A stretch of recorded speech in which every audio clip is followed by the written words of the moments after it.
Ladies and gentlemen, good afternoon. Welcome to Georgia Alabama Sports Live. I'm Rex Castillo, joining you from Randy Jordan Field in Columbus, Georgia, for an in-town showdown between the Columbus Blue Devils and the visiting Brookstone Cougars. The defending GIAA state champions, Brookstone, obviously kicking off their season. It's their season debut. It's a little chilly, but beautiful and sunny and windy.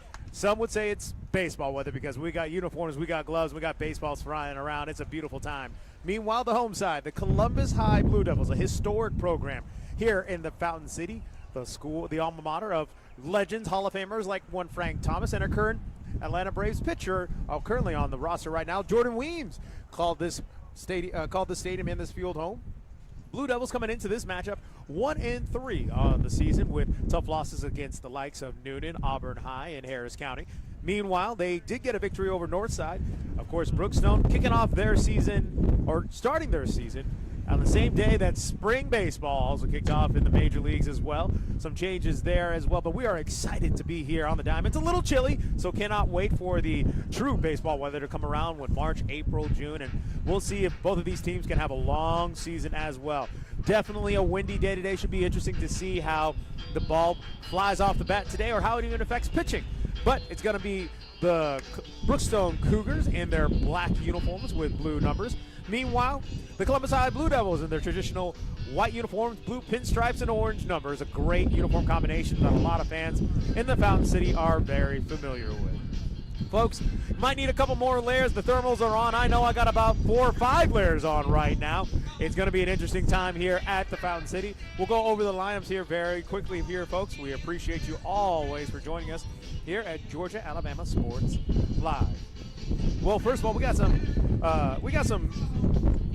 storylines to talk about as well. Chad Mathis, the manager for the Columbus High Blue Devils. Meanwhile, on the other dugout, a face that many Columbus High fans will remember.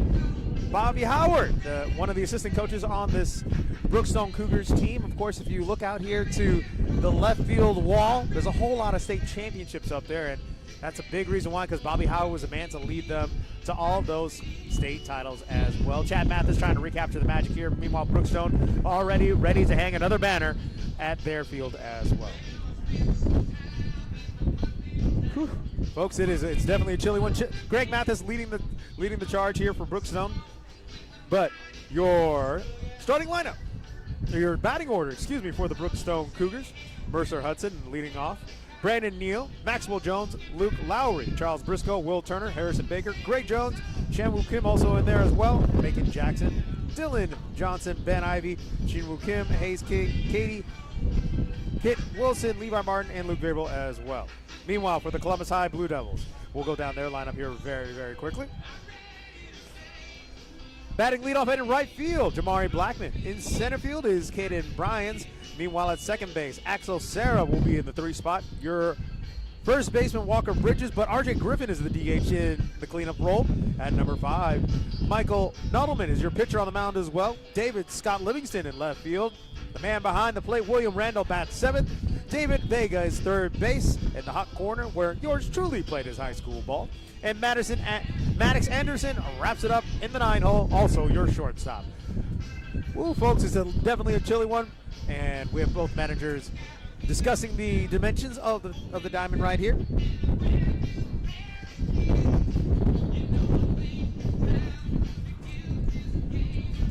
And navigating the elements here, Richard Holder's behind the camera and producing this great broadcast here as well. Got to navigate certain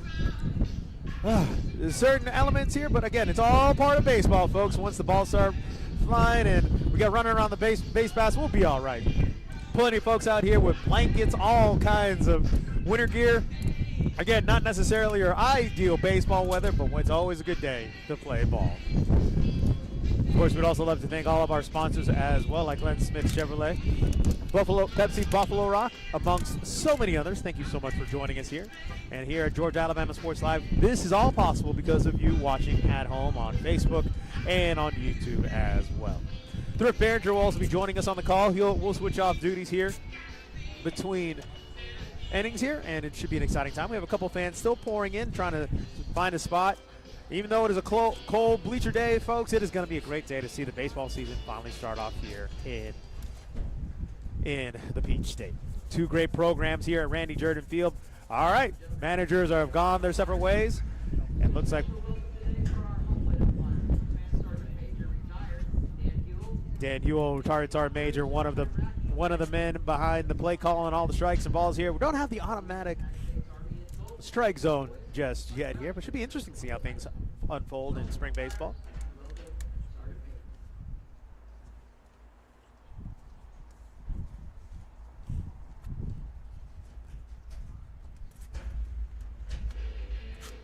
All right, folks. Well,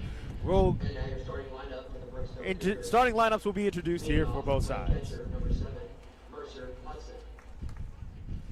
Batting second, playing shortstop, number 11, Brennan Neal. Batting third, playing center field, number 4, Maxwell Jones. Batting fourth, playing right field, number 12, Luke Lowry. Batting fifth, playing third base, number 9, Charles Briscoe. Batting sixth, playing second base, number 16. If you're watching from out there in the Chattahoochee Valley or even beyond, drop us a comment, like, and of course always share. Georgia Alabama Sports Live has done a phenomenal job each and every week covering sports, multiple high school sports, multiple streams, y'all. Got to give a big shout out to all the partners out there: Richard Holders, Thrift Bear, Toygar, even Dave Plata on the call for the Battle of the Rasmuses over at Pacelli High School. I know that's kind of a word we don't say here on when a Brookstone team is on the broadcast, but always a really interesting thing to see how they unfold there as the Vikings host the Lakeside Chiefs. And the Brookstone Cougars have now taken their places on the first base side. Now we'll meet the home team, the Columbus High Blue Devils, looking for their second win on this young season.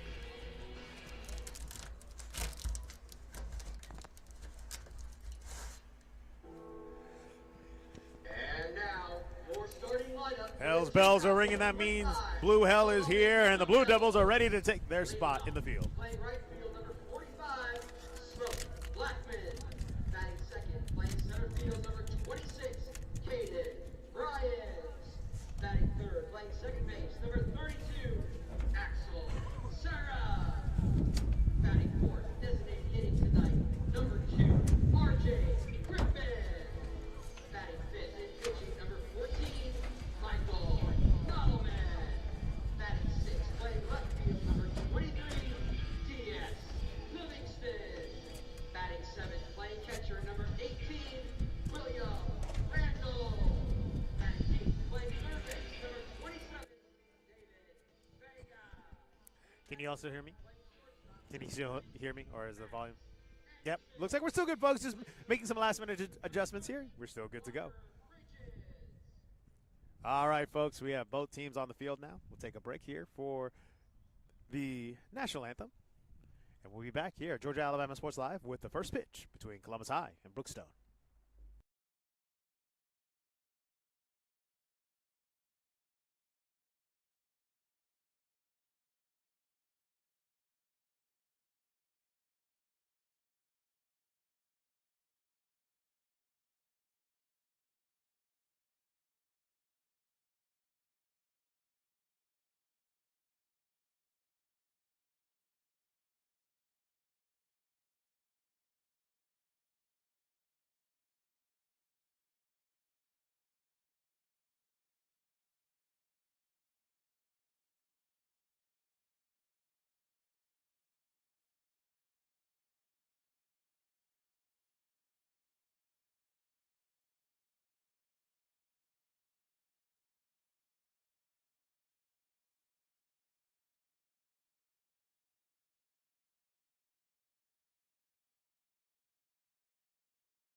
All right, folks, welcome back to Georgia, Alabama Sports Live. I'm Rex Castillo, joining you from Randy Jordan Field here in Columbus, Georgia, as the Brookstone Cougars, the defending GIAA state champions from last season, take on the home team of the Columbus High Blue Devils, of course, one of the historic baseball programs here in the Fountain City. Thank you so much for joining us here at Georgia, Alabama Sports Live. We appreciate you always for joining us. Thank you to all of our sponsors as well. Michael Nottaman on the bump here for the Blue Devils. He'll lead things off as Mercer Hudson for the Brookstone Cougars will be the first man to take a bat for the Brookstone Cougars on this young season. Rex, last year when I called this game, Brookstone and Columbus, it was really a defining game for the Brookstone Cougars. It really set them on the upward trajectory on the way to a state championship. Obviously, first game of the season for Coach Greg Mathis. This is not going to be a defining moment for them this year. But excited about it, and then the storylines, too. We were just Bobby Howard back in his home place, the field he built. Absolutely, and folks, if you ever need to know his resume, all you got to do is take a look at that left field wall, as we mentioned earlier. See those state championships there, Thrift? A lot of them came because of that man was leading the way for the Blue Devils. Exactly. Can Chad Mathis get a win over the former Blue Devil great? And Greg Mathis as well. Always an exciting time, Thrift. You and I kind of bundled up in at least 5 or 6 layers with hand warmers and everything. Not necessarily baseball weather, but it's always a good time to see the baseballs flying around on the diamond. Hey, exactly right, man. It's going to be a lot of fun. Nottleman, who's one of the top pitchers on Columbus High. A little bit of a slow start, but Coach Mathis talked about this. He's not trying to win February. He's trying to win May. That's when the state championships are. They've lost to Harris County. That's a 4A school. Big school. They lost to Auburn. That's a 7A school. Big school. They're fine. They beat Northside, and now they want to try to get on the right track, but we're excited about this one, Rex. Absolutely. And look, when you get the win of the fellow Fountain City team, that's always a big time. Exactly right. All right, folks, enough warming up, enough talk. Time to play some ball. Mercer Hudson will step in for the plate. Stepping into the left-hand box, the right-hander will lead things off for the Brookstone Cougars. And Brookstone, your baseball season is underway. With the windup, Nottaman. Hudson swings at the first one, a high pop fly to center field. And just like that, Brookstone's first out is there. One pitch, one out. That's what we call efficient there. Yeah, no doubt about it, man. And shout out to Mercer Hudson's dad, Jeff Hudson, who has helped orchestrate us being able to do many Brookstone home games. And I know he's excited about his son's senior year, as a lot of these Brookstone Cougars, they got a lot of guys who'll be playing the next level. It's going to be very interesting to see as well. Brandon Neal stepping in. First swing, miss, so 0-1 count to start off his 2025 campaign. My brain's still back in 2024. That's how cold it is today, folks. Yeah, come on now. We got to get we'll give be us all a right. break. Second pitch on the way.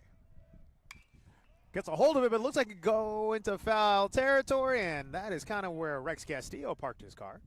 Should be a really interesting surprise to see if Did I I hear windows being Don't broken? do that, Thrift. Don't do that. 0-2 count for one, Mr. Neal. I believe Antarius Williams Neal's baby boy here. Of course, the former Auburn linebacker, great friend of the program. 0-2 count. Outside, good discipline from Neal at the plate. So 1-2 now for the shortstop.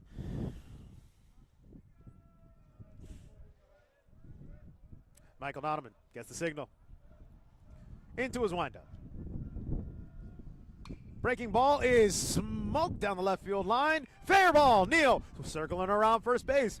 And it is a stand-up double for Brookstone. That is your first hit of the 2025 season. Great job by Brendan Neal, waiting, being patient there at that at-bat. He had a phenomenal season last year. Coach Mathis is expecting big things from Brendan Neal, and he leads off, or comes up, and gets a double in his first at-bat of 2025. One of the words used to describe the shortstop game I've heard, Thrift, is smooth. So it should be really interesting to see how he develops. A young stud on this Brookstone team, already in scoring position.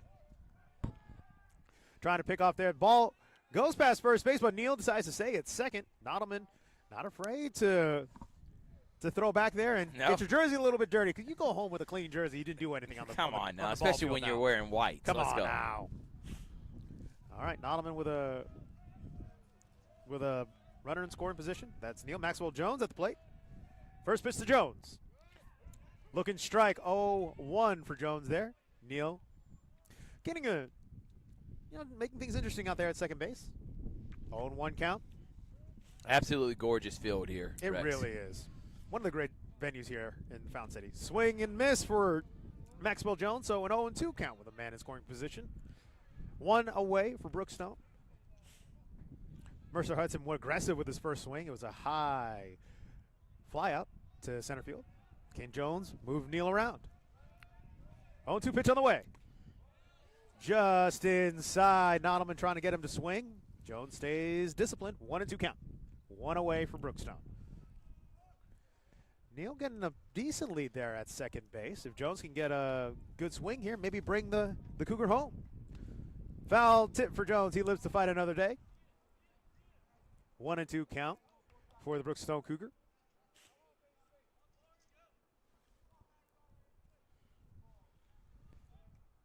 And we're back. 1-2 count for Maxwell Jones. Nottleman trying to get his second out of the inning. Delivery. And that's a backwards K for Nottleman. Jones goes down looking. 2 away for the Brookstone Cougars. That's got to be a good feeling there. You don't want to let a situation escalate there. But Luke Lowry steps into the plate. Neal in scoring position. First pitch on the way. Swinging for Luke Lowry, and that is a miss. 0-1 count. Looks like the Brookstone Cougars being very aggressive at the plate today. Exactly, and you expected that from a team that was one of the best batting teams in the not only GIAA but in the state last year. And aggressive was their mantra. Second pitch inside, bounces away, and Neal jumps all over that wild pitch. He's at third base, 90 feet away from the first run of the game. Good base running there by Brendan Neal, and now it sets up perfect time for a run here for Brookstone. All right, Luke Lowry trying to cash in here. A 1-1 count for the Brookstone Cougar. Luke Lowry, your right fielder for the Brookstone Cougars this time around. 1-1 count. Nottleman's delivery inside, and it actually clips Luke Lowry in the back there and takes one for the team. He is trotting down to first base. So runners on the corners for Nottleman. So Charles Briscoe, the 5-hole hitter for your Brookstone Cougars. The southpaw will step into the right box. Here comes an interesting situation here for the Columbus High Blue Devils, and the catcher giving out his defensive signals here. You got 2 away, so you don't want to do anything too crazy. If the field is out there, just make the simple play. You got to force out at first and second. Briscoe ready for the delivery, and it's a pick play over to first, just to make sure that when Luke Lowry doesn't get any ideas. Again, Nottleman already shown that he's ready to throw it to his fielders out there. All right, Briscoe awaiting his turn now.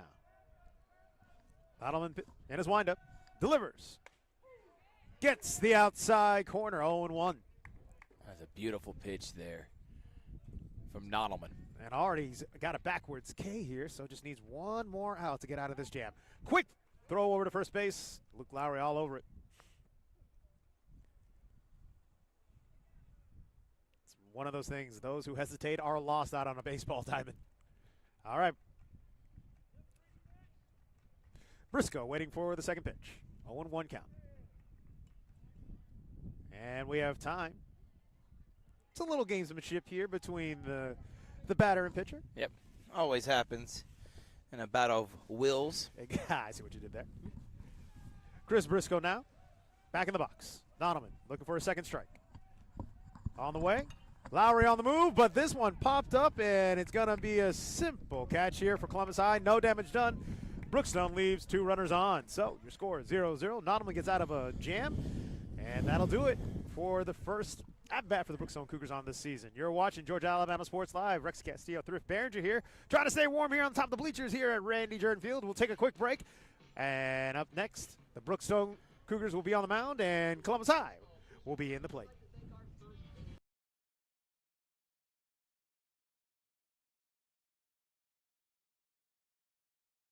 Hey, grab me one too.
That's me.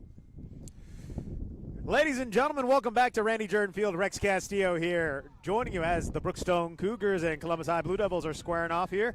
Now, Brookstone left a couple of runners on the corners, so no score for them just yet. Time for the home team to take themselves to the plate.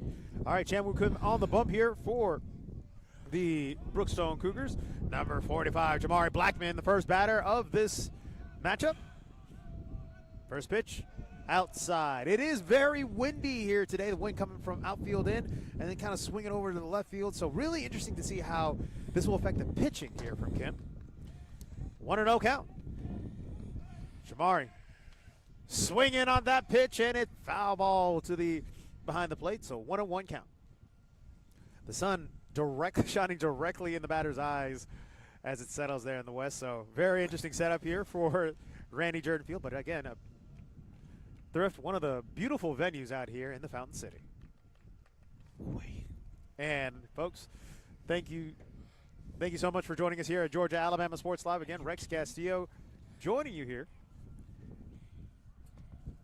So excited to bring you this matchup. Looks like we have a couple of discussion here. Kim getting talking to from the officials. Rex, where do you rank baseball as in terms of your favorite sports to call, broadcast, watch when you were growing up? Growing up, you know what? I was always kind of a basketball guy and a football guy, but I love playing baseball. If I'm watching baseball with some buddies, man, I could sit there all day and enjoy it. I also was a little Rupping and Astros fan in the early 2000s because things weren't exactly great. All right, Jamari. Third pitch to the at-bat, another foul ball, bounces off the netting. So 1-2 count. And unlike football, cold weather is not made for baseball. This is very true. When you think baseball, I want to be in Florida or Arizona, probably pop a cold beverage here. Exactly. All right, 1-2 count to Jamari. Kim gets a signal. On the way. Breaking ball doesn't break enough, so 2-2 count now for the Blue Devil. Jamari is your right fielder, looking to get the first hit of this game. Bottom of the first here. 2-2 count. Kim delivers. Swing, and he strikes out there. Kim gets his first K of the evening. Good attempt at there for Jamari. Made him work a little bit. But now, Caden Bryan, your center fielder, the man who caught the first out of this game, steps in. The lefty steps into the right-hand box. One away for the Columbus High Blue Devils. I do got to say, though, Thrift, when the baseball season's in full swing and it's a lot warmer out here, these games here in the Fountain City are fantastic. Fantastic, beautiful, and we're excited about this upcoming year. Tomorrow, we got a big one here today. It kind of starts, and we got Lakeside Pacelli, got son and father face off against each other in Erasmus. You got Bobby Howard back at Columbus, and tomorrow, history being made, I'll say after this pitch. Bryan's with an 0-1 count. Kim. Second one is just a little too low, so 1-1 count to Bryan's here. So Glenwood Central, for the first time in either one of their programs' history, that is gonna be playing each other. I'm sorry, I didn't mean to talk over you. No, you're good, Rex. Phoenix City, though, home of some great baseball, and those programs are the big reason why. Kim, now the third pitch of the at-bat. It's a swing, slow roller back to Kim. Gonna have to field his own position, and a nice and easy throw to first base. See? Every pitcher out there is just saying, look, we're athletes too. 2 away for the Columbus High Blue Devils. So you think the pitchers are the kicker of some would say. But look, I was at a, I was always a guy who was just too impatient, didn't have enough composure sometimes on the mound. I like getting dirty back there. I was the guy who played third base and because no one else wanted to play it. Yeah. So, good enough to catch every once in a while, maybe take a baseball to the chest. 2 away for the Columbus High Blue Devils. Kim now facing Axel Serra. First pitch swinging, 0-1 count. So Brookstone obviously lost some of their key contributors from last year, some of them going on to play at Auburn, but Kim was one of the best pitchers in the GIAA and expecting to have a huge year this year. Big reason why he's the ace on the mound today. Second pitch outside, but swinging. So 0-2 count for Kim. He has one pitch away from shutting out this inning with no runners on. And that's what we also call the broadcaster's curse, because watch what might happen here. Kim gets a signal in his windup. Delivers. Foul tip by Sarah. Fights to live another day, but still an 0-2 count.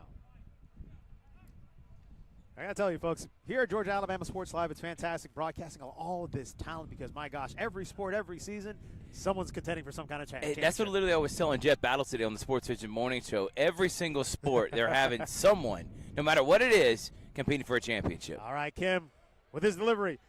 It's a backwards K for him as Sarah goes down swinging. He's dealing right now, this Rich. guy, Kim, early on, feeling it. So, Owen, no runners, no hits, and no score. It's 0-0 at the bottom of the first. You're watching Georgia Alabama Sports Live. We'll be back after the break.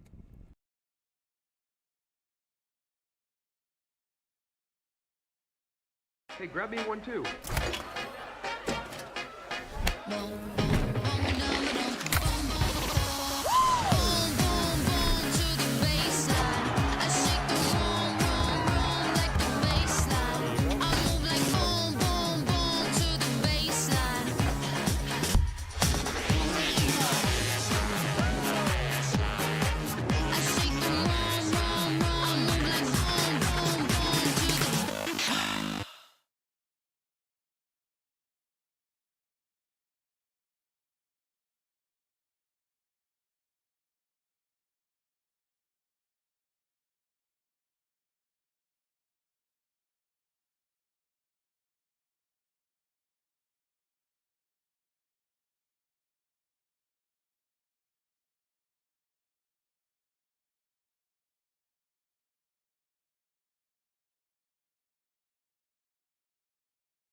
All right, folks, welcome back to Randy Jordan Field. Still 0-0 here between the Columbus High Blue Devils and the Brookstone Cougars.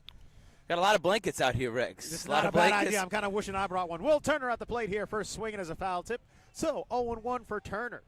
Turner had another one of those guys that had a fantastic year last year and helping lead the Cougars to a state championship. And you know what? Starting off the season at Columbus High, what a great matchup and a great match for the Brookstone Cougars and Columbus High Blue Devils to get a litmus test, really. litmus test. That's a great way to describe it. Like that word, didn't you? Yeah, going look at deep that. in the dictionary, I'm looking man. bad with the SAT words. Nodelman's second offering was a little low, so 1-1 count here. Already in his windup and delivers. What a great break on that one. I will tell you, 1-2. I love umpires that are consistent with their calls. That's all we can ask for. And if right? you're going to call inside pitches, call it the whole game. That's it.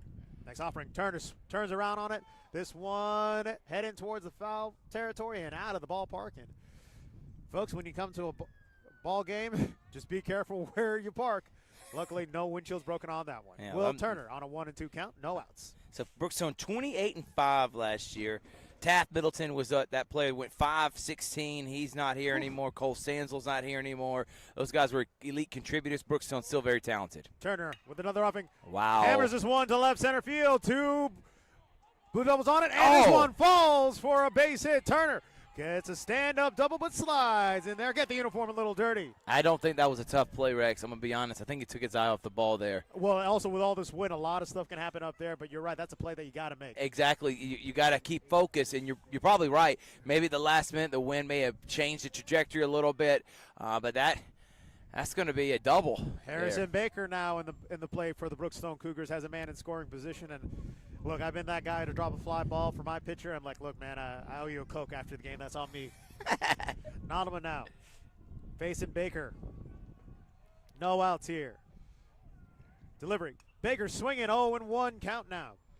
So Stanzel, Middleton, Hancock, Madden Dismuke, and Novaleski. Those are the seniors last year that had an incredible year, but you still got Mercer Husson back, Briscoe, Neal, still a ton of talent from a team that did great things last year. Baker on the delivery, 0-2 count, missed that pitch, and Nodelman ahead in this one. Has a runner in scoring position as well for the Cougars. Can he keep them at bay? A lot of talent gone from this Brookstone team, but one thing about Brookstone, they seem to always have talent every time around. Harrison only got 3 games last year, but the sophomore junior now has a ton of talent. The junior looking at this pitch, swinging, and this one is foul tipped in, and now in somebody's front yard in the driveway. By the way, Brennan Neal was a freshman last year that got a lot of playing time. Now as a sophomore, they're expecting big things. That was the guy that led the game off with a double. I'm just about to say, Brennan Neal, a super talented member of this Cougars team. Big things from him. Here comes the third pitch. This one outside. 1-2 count here for Will Turner. So, runner in scoring position. This is exactly where the Brookstone Cougars wanted to be. They had 2 runners on last inning, but couldn't bring anybody home. Here comes the windup and the delivery. This one inside, catches the inside paint. So, that is a strikeout there for Nottleman. Working that inside paint there, Thrift. Nothing you can do about that. That's the second backwards K or a looking strikeout for Nottleman this game. Gray Jones steps into the plate here with a man in scoring position. 1 away for Brookstone. Nottleman gets a signal, checks the runner, turns around, and no threat really for Briscoe to be tagged out. But again, Nottleman, a man quick to make sure that you're on your toes out there on the base paths. No doubt about it. All right, Gray Jones ready for this offering. Nottleman, first pitch of this matchup. Outside, 1-0 count. Starting to settle in maybe into the rhythm of this game. And the Brookstone Cougars very aggressive at the plate. A lot of these guys swinging at that first pitch. Nottleman. All right, looks like Gray Jones getting the signals from his on-base coaches. Checks his play card. That's something I didn't have growing up, was a play card on my for all these baseball players out here. But here goes Gray Jones. Nottleman checks the runner. Comes to the plate. Catches the outside corner. 1-1 count now. All right. One thing about Nottleman, he has been aggressive as well. Hitting the outside and inside corners. Checks the runner. Comes to the plate. Gray Jones looks at this one, but Blue says he caught out just enough of the outside part of the strike zone. 1-2 count now. Nottleman went on the inside for the strikeout for the last batter. What's he going to do here? Checks the runner at second. Decides to go back, and Briscoe gets dirty one more time, but it's easily safe. Wouldn't be surprised if Brookstone does a little bit of a hit and run here to keep things aggressive. Nottleman decides to go to the plate. That was close to the spot he got the last strikeout in, Thrifts. Looking for that call one more time. Exactly. That was right there in the batter's box. Right on the line. 2-2 count now. Nottleman checks the runner. Goes to Gray. Gray swings. Foul tip. Even with the fence, you're still going to get people ducking. May or may not be me or Richard Holdridge. Richard, you get 2 for ducking. Richard just about fell out of the bleachers on that one. 2-2 count now for Gray Jones. Nottleman trying to navigate a second out of this inning. Briscoe staying aggressive there at second base. A pretty decent lead back there. But Nottleman to the plate. That is back-to-back strikeouts for Nottleman. But he's setting the precedent. He's been calling that a strike all game, Rex. And look, we are in the second inning. Got to understand where Blue sees the strike zone. So 2 away with 2 strikeouts.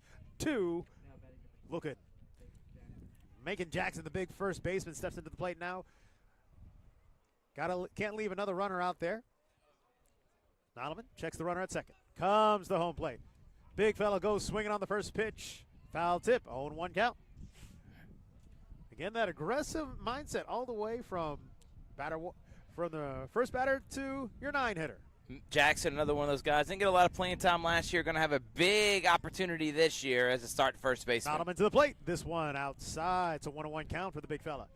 Then that's what's really interesting is that a lot of these guys may not have gotten a lot of playing time, Thrift, but when you're behind a state championship roster, you learn so much and get all that work in practice. Good point. Macon Jackson now. 1-1 count. Nottleman. A lot of movement out there in the infield. And Blue calls it again on the inside. 1-2 count for the big fella. Going to be a clean sweep for Nottleman here on the mound. All right, checks the runner. Decides to checks it again because he gets a signal. That is 3 strikeouts for the big fella on the bump. 3 batters, 3 Ks. What an inning for the Columbus High Blue Devils, and Brookstone leaves 1 runner in scoring position. Still no score here as we head to the bottom of the second.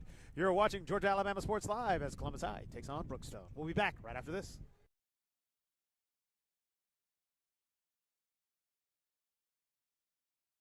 Even though I'm away at college, Kinetic Credit Union is still the best way for me to stay connected here and at home. With the Kinetic mobile app, I have control of my accounts wherever I go. I can easily transfer money between internal and external accounts, get money faster by setting up recurring transfers, and I can find the nearest ATM or branch right from my phone. Plus, I can add my Kinetic cards to my phone's digital wallet and enjoy quick, secure, contactless payments. By the way, Mom, I need some more money. Kinetic Credit Union, the energy for your dreams.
Ladies and gentlemen, welcome back to Georgia, WWE? WWE.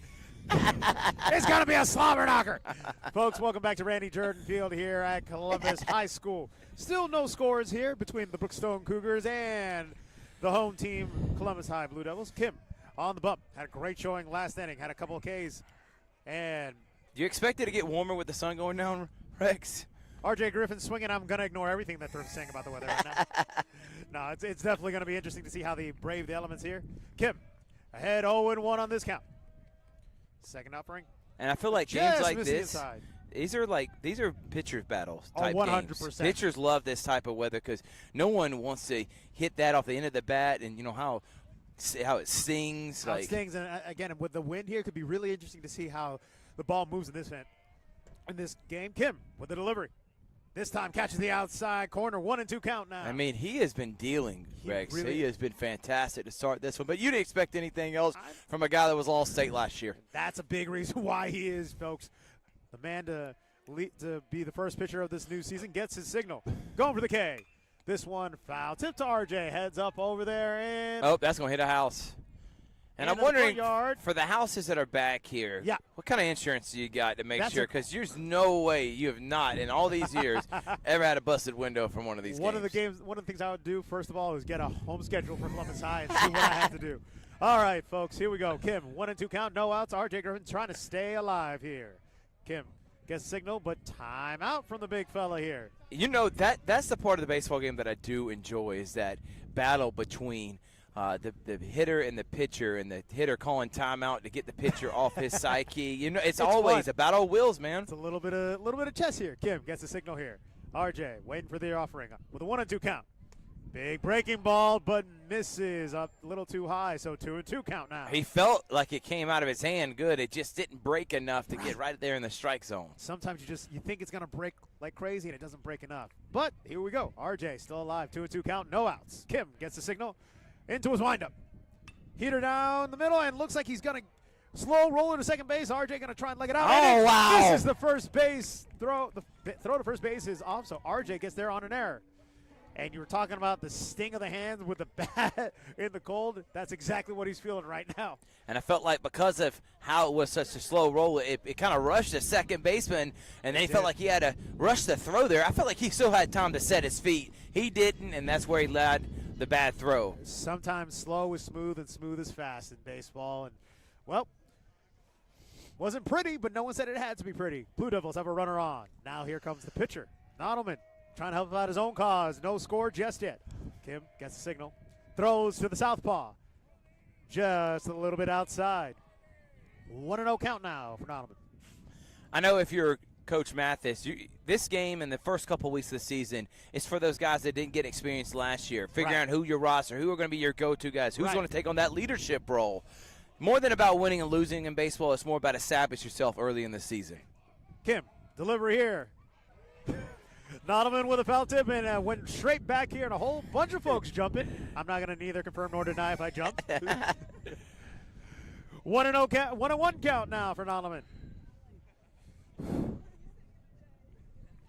And I wouldn't out any of the people in front of me who jumped out of the way. It's only, all the 7 people who jumped out of the way are your identities are safe. Don't worry about it. 1-1 count now. Kim on the delivery, but it's a throw over to RJ. Did he beat it? He sure did. Now, see, this is the tricky thing. You have a left-handed pitcher, and you're running on first base. You got to be on your toes. You can't take that nice aggressive leave you would have if it was a righty. So Kim, 1-1 count now. Pitcher in the batter's box offers a bunt, but ooh, RJ did not get down. So Big Fella was able to make it back just in time. Very close, Rex. Make it really interesting here. Here's the other thing about the cold. It makes you hesitate a little, just enough, because you're worried about it being cold. I'm cold. Now you got to pay attention to that guy on the bump. All right. Kim in his windup delivers. Nodelman. Check swing. Did he go? No, he did not. 2 balls, 1 strike to the Columbus High pitcher.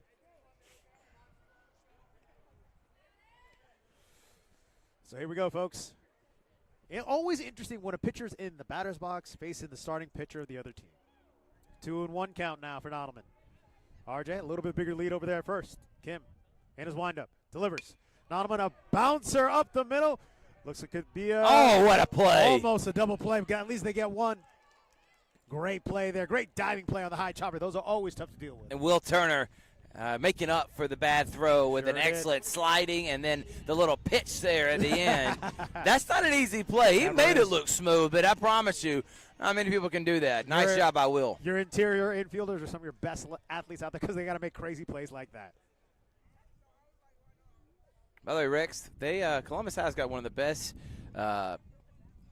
concession stands around. You have one of those burgers. They're pretty good, weren't they? Burgers are pretty good. I've heard that these blue double fries are the thing to get. And well, there's about 30 people out here that got blue double fries right now. Also, big shout out to them for the big tall foam cups of hot chocolate. That is what's going to get you through these a little bit of chilly nights out here.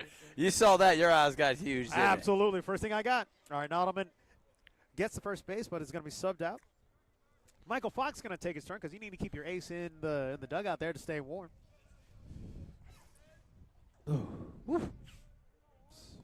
All right, big number 23, David Scott Livingston, your left fielder now in the batter's box with 1 away and a runner at first. Fox takes his lead over there on first base. Kim gets the signal. He's thrown over to first before, so got to be on your toes there at first base. Got a great pick move. The lefty comes to the plate. I will tell you, tip. Last year, Rex, he got a couple people, including in the state championship game that I was able to call back in Macon. He got someone with an incredible pickoff move to first base. He is quick, he's elusive, and he will definitely catch you guessing. That's one of the things about dealing with the southpaw on the bump, and you're over there at first base. It's a very interesting experience out there. All right, folks. Got another baseball out to Kim there. 1-1 count, 1 out. No score here at Randy Jordan Field. It's really the wind, I think, that's going to be the biggest factor in this one. The cold weather is one thing, but the wind have an effect on the game is probably the biggest factor. David Scott Livingston called a timeout as Kim was right in the middle of his windup. And you know that's got to be frustrating right there if you're a pitcher. It really is. There's nothing you can really do about it, but, hey, part of the gamesmanship here at baseball. All right, Livingston. Crowding the plate just a little bit. First strike. Second pitch on the way, and looks like he just got the outside corner. 0-2 count now to Livingston. Kim working ahead. Mercer Hudson behind the plate, one of the best catchers we have in our area, calls a great game, catches a great game, and we're expecting big things for him heading in to the college ranks. Fox on the move. Will he get him? Look at that and throw. What a gun by Mercer Hudson. Say his name. He delivers, baby. He delivers, sure does. All right, folks, that'll do it for this inning. No score on either side. Mercer Hudson guns down a runner, says, get off my lawn. That'll do it for 2 innings of this one. No score between Brookstone and Columbus High. You're watching Georgia Alabama Sports Live. We'll be back right after this.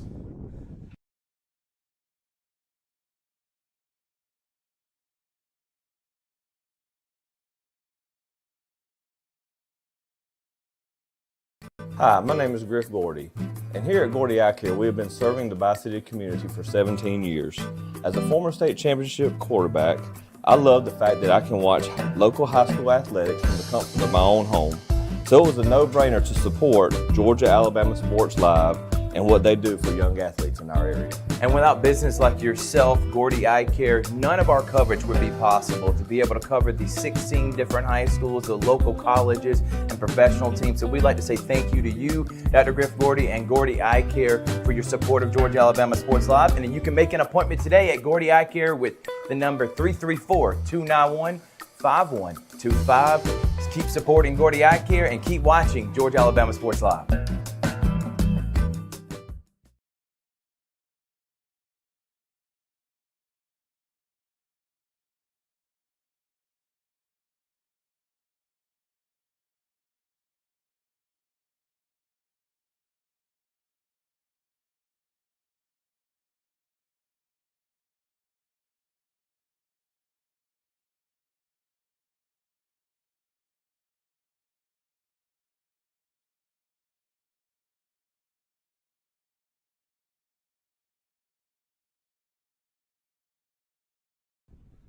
Welcome back to Randy Jordan Field, folks. You're watching Georgia Alabama Sports Live. I'm Rex Castillo. Still no score here at the field between the Brookstone Cougars, your defending GIAA state champs, and the hometown Columbus High Blue Devils. Mercer Hudson back at the plate.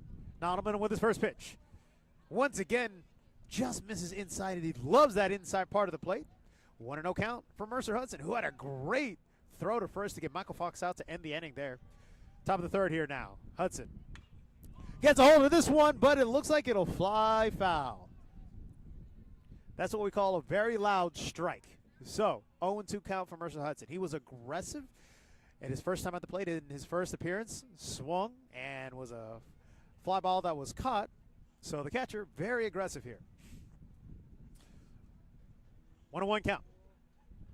Goes swinging this one, going straight to the shortstop. Great dive and play, but Mercer will beat the throw to first. So they have a runner on. Oh, and it's called a dead ball here. There's some confusion here because it looked like it was a live ball. It was a pass ball here. But the official telling Mercer Hudson he's got to come back to first.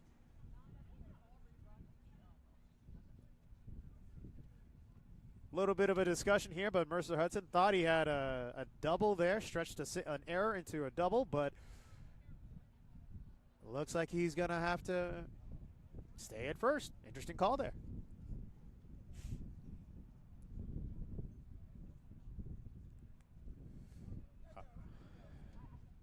All right, looks like the ball maybe have gotten trapped here in the padding here at Randy Jordan Field. But either way, Brendan Neal, the shortstop here for your Brookstone Cougars, up to the plate. He had a hit in his first at bat. Can he move Mercer Hudson around? Hudson with a good lead out there at first. Nottleman, the lefty, checks the runner. Decides to pick off Mercer Hudson. He just a little gesture there. Say, I see you there, Mercer. 2 hits for the Cougars so far in this game. Can they get the third one? Brendan Neal at the plate. Nottleman checks the runner, but goes to the plate this time. Neal, big swing here, but goes foul to someone's backyard, or front yard, excuse me, off a house there. They play this breaking glass sound effect here. A little bit of humor, but probably a little too close to the truth here if you live here at just outside of Randy Jordan Field. 0-1 count to Brendan Neal, the shortstop for Brookstone. No outs. Mercer Hudson at first. Hudson, lead off is a little bit shorter there at first. Nottleman checks the runner. There goes Hudson, but it's a pickoff move. Can they get him at second base? Hudson is, the official says he is safe, I believe.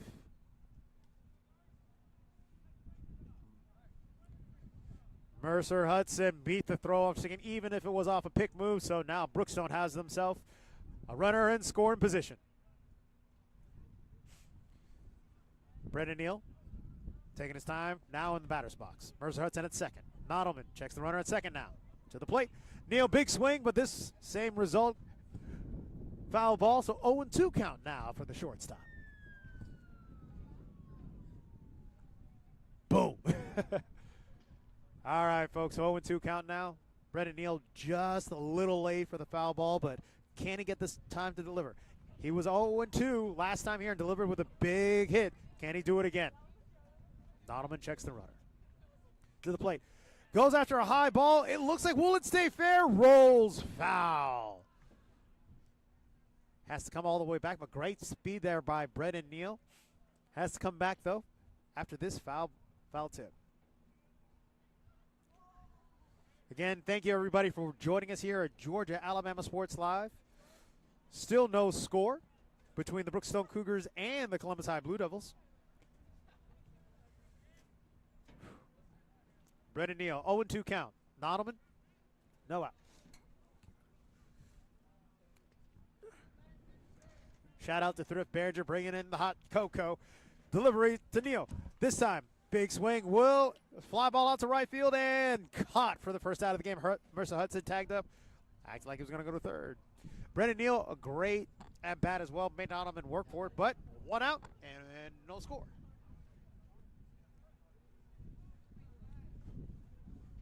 I tell you, folks, on a night like this, hot cocoa sure does the trick. All right. After Brendan Neal, your three-hole hitter is Maxwell Jones with a runner at second. Nodelman checks the runner. And what a pitch that gets by him. So 0-1 count here for Maxwell Jones, the center fielder. 1 out here for Columbus High. Or excuse me, for Brookstone. Nodelman going to the plate. And hit by a pitch. Maxwell Jones will take his base, but Mercer Hudson was moving on those base paths. He'll have to go back to second. Had every intention of stealing third, but he'll have to trot it back. So, 2 runners on, 1 out for Brookstone. They've had a runner on in each inning of this game. I know it's only 3, folks, but that's a great place to be if you're Brookstone. Eventually, something's got to give. At least you would think. Luke Lowry steps into the plate now. 2 runners on, 1 out. No score just yet, top of the 3rd inning. Especially coming on the inside, and Nodelman has lived on the inside, so these Brookstone Cougars stepping in just a little bit. Sometimes you got to walk away with a little bruise for it to help the cause. 1-0 count. Nodelman to the plate. Back on the inside. This time it's called a strike. 1-1 count now for Mr. Luke Lowry, the right fielder.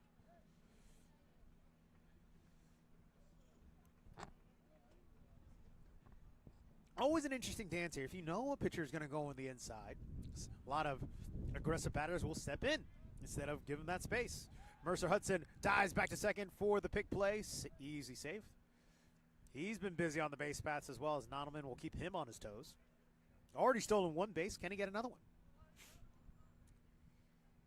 So here we go. Luke Lowry at the plate. Nodelman checks the signal. Now checks the runners. Mercer Hudson with a big lead. He goes for third. It's a double steal, folks, and it goes through the hole. The double steal pays off because it's a hit and run. Mercer Hudson comes down to first, comes home safely, and it's a double for Luke Lowry. Brookstone busy on the base pass, and it pays off. They lead 1-0. Small ball here pays off, as now Nodelman will get a trip to the mound. We'll get a visit from the coaching staff. 1-0 Brookstone here in the top of the 3rd. And we got a conference here on the pitching mound. So if you're just joining us here, 1-0 to Brookstone. A great double steal turns into a hit and run. Luke Lowry poked it through the left side of the field as the third baseman was heading back to cover his plate. It worked out perfectly, so that gave Mercer all kinds of time to get back home. Brookstone now has that 1-0 lead with just 1 out. Conference is wrapped up at the mound. Nodelman stays in the game. Charles Briscoe now at the plate. Brookstone, 2 runners on at second and third. Oh, I tell you, folks, I'm probably going to keep bragging about this hot chocolate because it might as well be worth $1,000 right now. Nodelman to the plate. Briscoe goes swinging on the first one. Can't catch up with it. 0-1. We mentioned that something had to give when it came to this runners-on situation. It looks like it did. 1-1 count as Nottleman goes just a bit outside. Briscoe got a hit his last time up bat as well. The third baseman looking to see if he can add to that lead. Here comes the offer. Still outside. Nottleman now trails 2-1. Only one out. First base is open. You would think that maybe a tag might be in a situation here. Nottleman to the plate. Searching for that outside corner. Still can't find it. 3-1 now to Briscoe. All right, one out. 3-1 count. Nottleman a little bit of a hole now. Briscoe waits patiently. Runners moving. And this one outside as well. Couldn't find the outside corner. Bases are loaded for Brookstone. Will Turner coming up to the plate now. The second baseman and right-hander will have an opportunity to do some real damage here. Nottleman with one out. Again, the double play ball is pretty much what the doctored order at this time. He's been very aggressive on the inside part of that plate when it comes to these right-handed batters. Can he come through again? Nottleman on the delivery. Right down the pipe, 0-1. Greg Mathis giving his instructions. Of course, everyone has to be moving because force plays are everywhere. Nottleman delivers. This one a little too far on the inside, 1-1 count. Thrift Behringer making his way back up to our broadcast area. We wish it was a booth, but, you know, it's still a good time hanging out with folks. Bases loaded, one out. Nottleman gets a signal. And Will Turner turns around on it, but just a little late. Foul ball, 1-2 count. Hey, bud, how you doing? Defrosting a little bit? I went defrosted, got us some hot chocolate. Clutch, absolutely clutch, folks. Nottleman gets a signal. Bases loaded. Got to keep our producer Richard warm too. Turner gets a hold of this one, but this one also goes foul. Heads up if you're walking the dog. 1-2 count now. Still one out. Plenty of opportunities here for the Brookstone Cougars to break this one open. You know what? I had an electronic blanket at home. I should have brought that back. Yeah. Rex, what were you thinking, man? Killing me, Smalls. All right. A quiet hush over here in the crowd to see what will happen. Brookstone fans anticipating a big hit. Can Turner deliver? Timeout called. Could use a little willpower to get some more runs out of here. Nottleman gets a signal. Delivers. Will goes back up the box. Out to the outfield. Looks like it at least score one. Here it comes. A play at the plate. Great throw. It is safe. What a throw, What Rex, a throw though. by Maxwell Holy Jones. smoke. Great slide. And it's now 2-0 Cougars. Folks, if you're watching here, Georgia Alabama Sports Live, that was an interesting play at the plate. What a gun. Harrison Baker with a runner at second and third now, 2 outs. 2-0 lead for the Brookstone Cougars. Still not too bad of damage for Nottleman. Checks the signal. Comes to the plate. And goes back up the box. A look slow roller here. Can he beat the throw to first? Oh, he does. That error is going to cost him 2 runs. Oh, boy. That's when things can escalate quickly here. Brookstone now leads 4-0. And I know that has got to make Coach Chad Mathis not very happy, seeing his team with 2 errors already in this one. And honestly, you can count a third if you talk about the missed fly ball out in the outfield. Axel Serra was the man who unfortunately just mistimed his throw there. 4-0 lead now for Brookstone, and this is the momentum they were looking for. That all those runners on in the previous innings here, Thrift, get more damage, be on the way. That one just a little too low for Nottleman.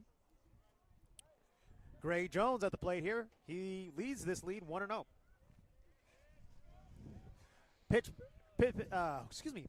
move over to first base. And Baker back safely easily. 2 outs now. 4-0 lead now for Brookstone. Nottleman to the plate. This slow roller bounces outside. Gray Jones. 1-1 count. Gray throw back over there for Chad Mathis. Really silly question. Chad Mathis, Greg Mathis related? Nottleman checks the runner at first. So, and I'll say that right after this pitch. Gray Jones, small fly ball. Axel Sarah, could he make up for it? And he does. That'll be 3 outs here, but Brookstone has busted this game open. 4-0 lead. Brookstone over Columbus High. And Thrift, you were mentioning? So Greg and Chad, they call themselves cousins. Now, they're not related in any fact, but the fact they're both named Mathis, they gave themselves the cousin mantra. That'll work. Well, one cousin leads 4-0 over the other one. Brookstone 4-0 lead over Columbus High. You're watching Georgia Alabama Sports Live. Blue Devils come up to the plate right after this.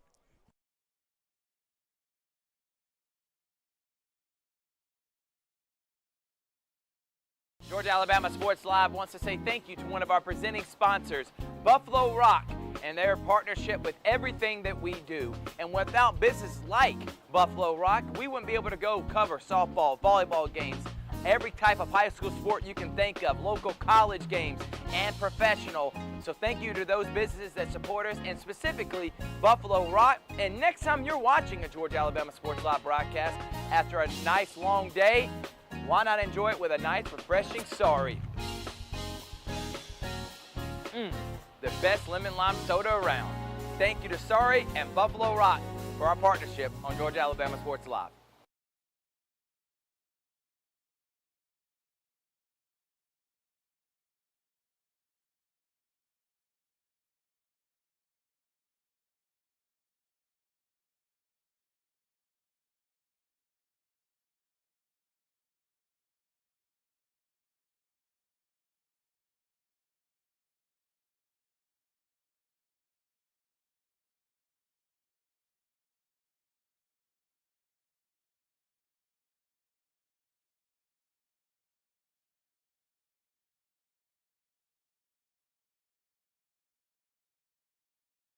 Welcome back.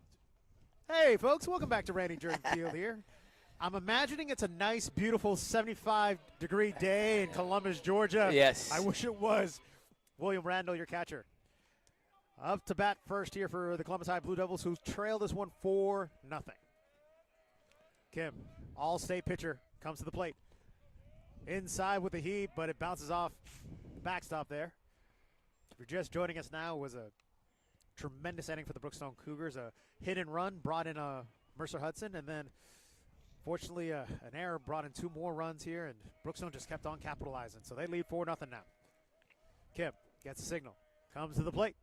This one straight down the pipe, so it's 1-1 here. One of the best pitchers, one of the best batters in your lineup is usually the catcher, because of course this is their office at this point. So 1-1 count. Kim gets a signal into his windup. That guy's just dealing right now, Rex. William Randall That couldn't is catch a him with that nasty pitch. one. Folks, that one pretty much dropped off a tabletop. 1-2 count now. Rex is going to have some phrases. I'll tell you that. Kim delivers. Did he go around? Blue says he did. That's the first strikeout of the game, and we go around the infield. 1 out here for the Brookstone Cougars. I believe that is his 4th strikeout already. Fourth already, and he has just been playing excellent. This is one of those games where if you get a hit off Kim, keep the ball at this point. Yes. By the way, does have, you know, Don't I'm not even going to say it. Rex, be quiet. Don't do it. So Kim gets a signal here. And this one is a foul ball. Big number 27, David Vega, the 3rd baseman for Columbus High. 0-1 count. So funny story, Thrift. I was that guy who told his one of our aces when I was playing high school ball. In the 6th inning, I told our senior pitcher, Tony, forgot his last name, but I told Tony, hey, Tony, do you know you have a no-hitter? Immediately, all the coaches, all the players looked at me. He's like, you idiot. Guess what happened the first play? And hit right up the middle. And were you able to come back to the dugout? I carried the luggage for about the next 3 or 4 road trips. David Vegas goes swinging on that one. 0-2 count now. Kim ahead in this one with 1 out. Oh, I'm sorry about that, Tony. I know you haven't let it down after all these years. Kim goes inside. This one a little too far inside. 1-2 now. Lesson learned. Head coach brought me aside. Is don't you ever do that again, Castillo. Yes, coach. It's one of those games where runs are going to come at a premium. Very And those much 4 so. last inning by Brookstone are going to be huge, especially with the way Kim's been pitching. Kim on this one. Vega tries to catch up with that one. That one's ending up at the front lawn as well. Look, man, if I'm one of these homeowners right here, Dirk brought it up. Your home insurance has got to be outstanding. Outstanding. And might as well make it like the bleacher creatures out here. Set up some bleachers out there in that field. Hey, if you guys want to enjoy the game, Kim ahead. 1-2 now. 1 out. Vega anticipating and had to defend himself on the inside. Another K for Kim. I believe that's 5 in a row now, folks. So last year, as Anderson's about to be up to bat, Kim went 7-0, 2.66 ERA, and he was lights out as a junior. Now the senior comes in as the #1 pitcher with Middleton and Novolosky out. Ivy's back, and Neal are round out the rotation for Brookstone this year. But Kim, he's an ace of all aces, man. I was about to say he's looking every bit like it right now. First pitch here on this one. Bounces off the ground. Think about how good they were last year that he wasn't the ace. That's what I'm saying too, right? That's how loaded this Brookstone team was last year. And they won state last year, and this kid barely saw them out. Well, plenty of room for you to start your stuff here, Kim. Maddox Anderson leads 1-0. That quickly turns into a 2-0 count. I will tell you, for Columbus High, they've made it to the Sweet 16, Elite, quarterfinals. They've always made deep playoff runs. They have not been to a state championship game since 2012, but I think this year, moving down a couple classifications to 2A is going to help, and I honestly think this is going to put Columbus right back where they're accustomed to being during all those the golden years. The golden years also displayed out there in left field. Kim, this time he gets the outside corner. Now 2-1 count. I think that was the pitch he was looking for. They're trying to make something work, and the catcher says, like, you know what, let's rely on that good old #1, that fastball. Exactly right. Maddox Anderson leads in the 2-1 count, 2 outs. Kim gets a signal to the plate. That is the breaking ball I believe he was looking for. 2-2 count now. Shanwu knockout Kim here has 5 Ks so far in a row. Can he get his 6th one?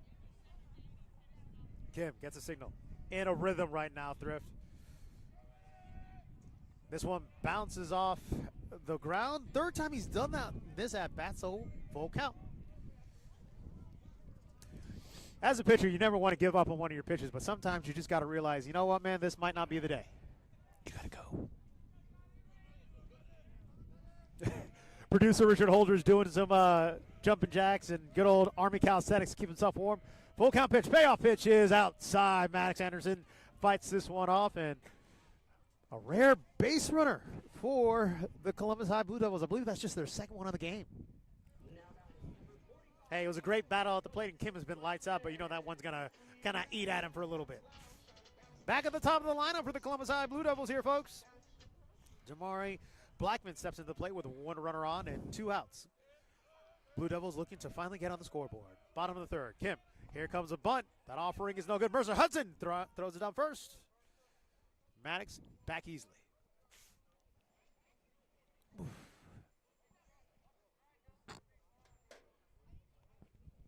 Bobby Howard giving instructions. He's done that plenty of times here on this field, hasn't he? Yes, he has, man. It's cool to see him out there. 0-1 count now to Jamari Blackman. 2 outs. Here comes another bunt. Pulls it back, but still called a strike. 0-2 count now for Jamari.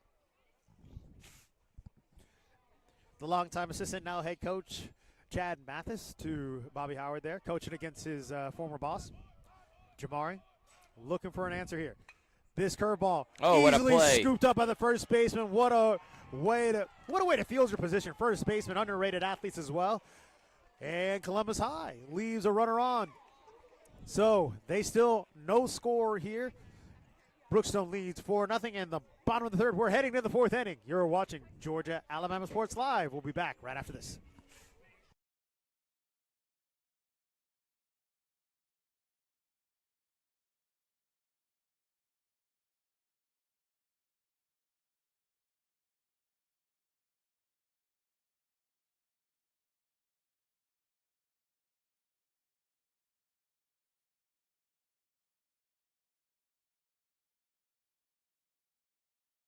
Even though I'm away at college, Kinetic Credit Union is still the best way for me to stay connected here and at home. With the Kinetic mobile app, I have control of my accounts wherever I go. I can easily transfer money between internal and external accounts, get money faster by setting up recurring transfers, and I can find the nearest ATM or branch right from my phone. Plus, I can add my Kinetic cards to my phone's digital wallet and enjoy quick, secure, contactless payments. By the way, Mom, I need some more money. Kinetic Credit Union, the energy for your dreams.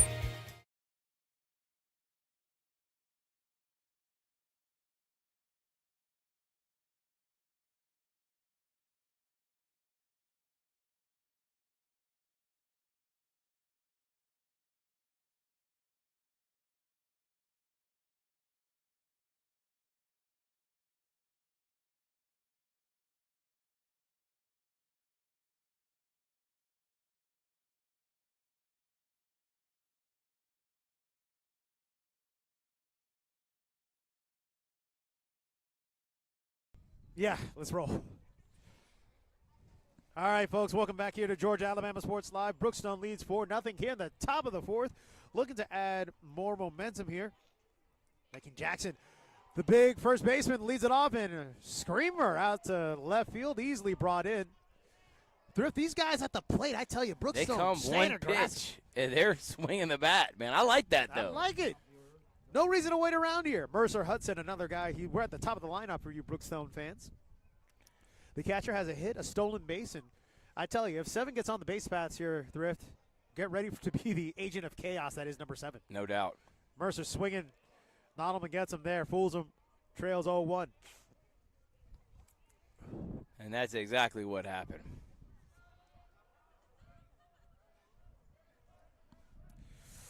Pitch on the way. Pitch on the way. Nodelman says that they got the outside corner there, so 0-2 count now to the Brookstone catcher. Mercer's been, he's 1 for 2 already on the day. 1 for 2 on the day, looking to get 2 for 3. Will Nodelman have other ideas about that? He's doing this without batting gloves, too. He's a monster, but this one a high fly ball to center field and easily caught.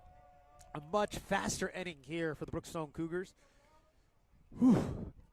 Mercer Hudson, a kid who is he's a gamer. He is. The Vlad and he could play football. He was an all-state defensive player for Brookstone. I was about to say that. Have an incredible senior year. That name sounds familiar because he caused chaos on the defensive end as well. No doubt.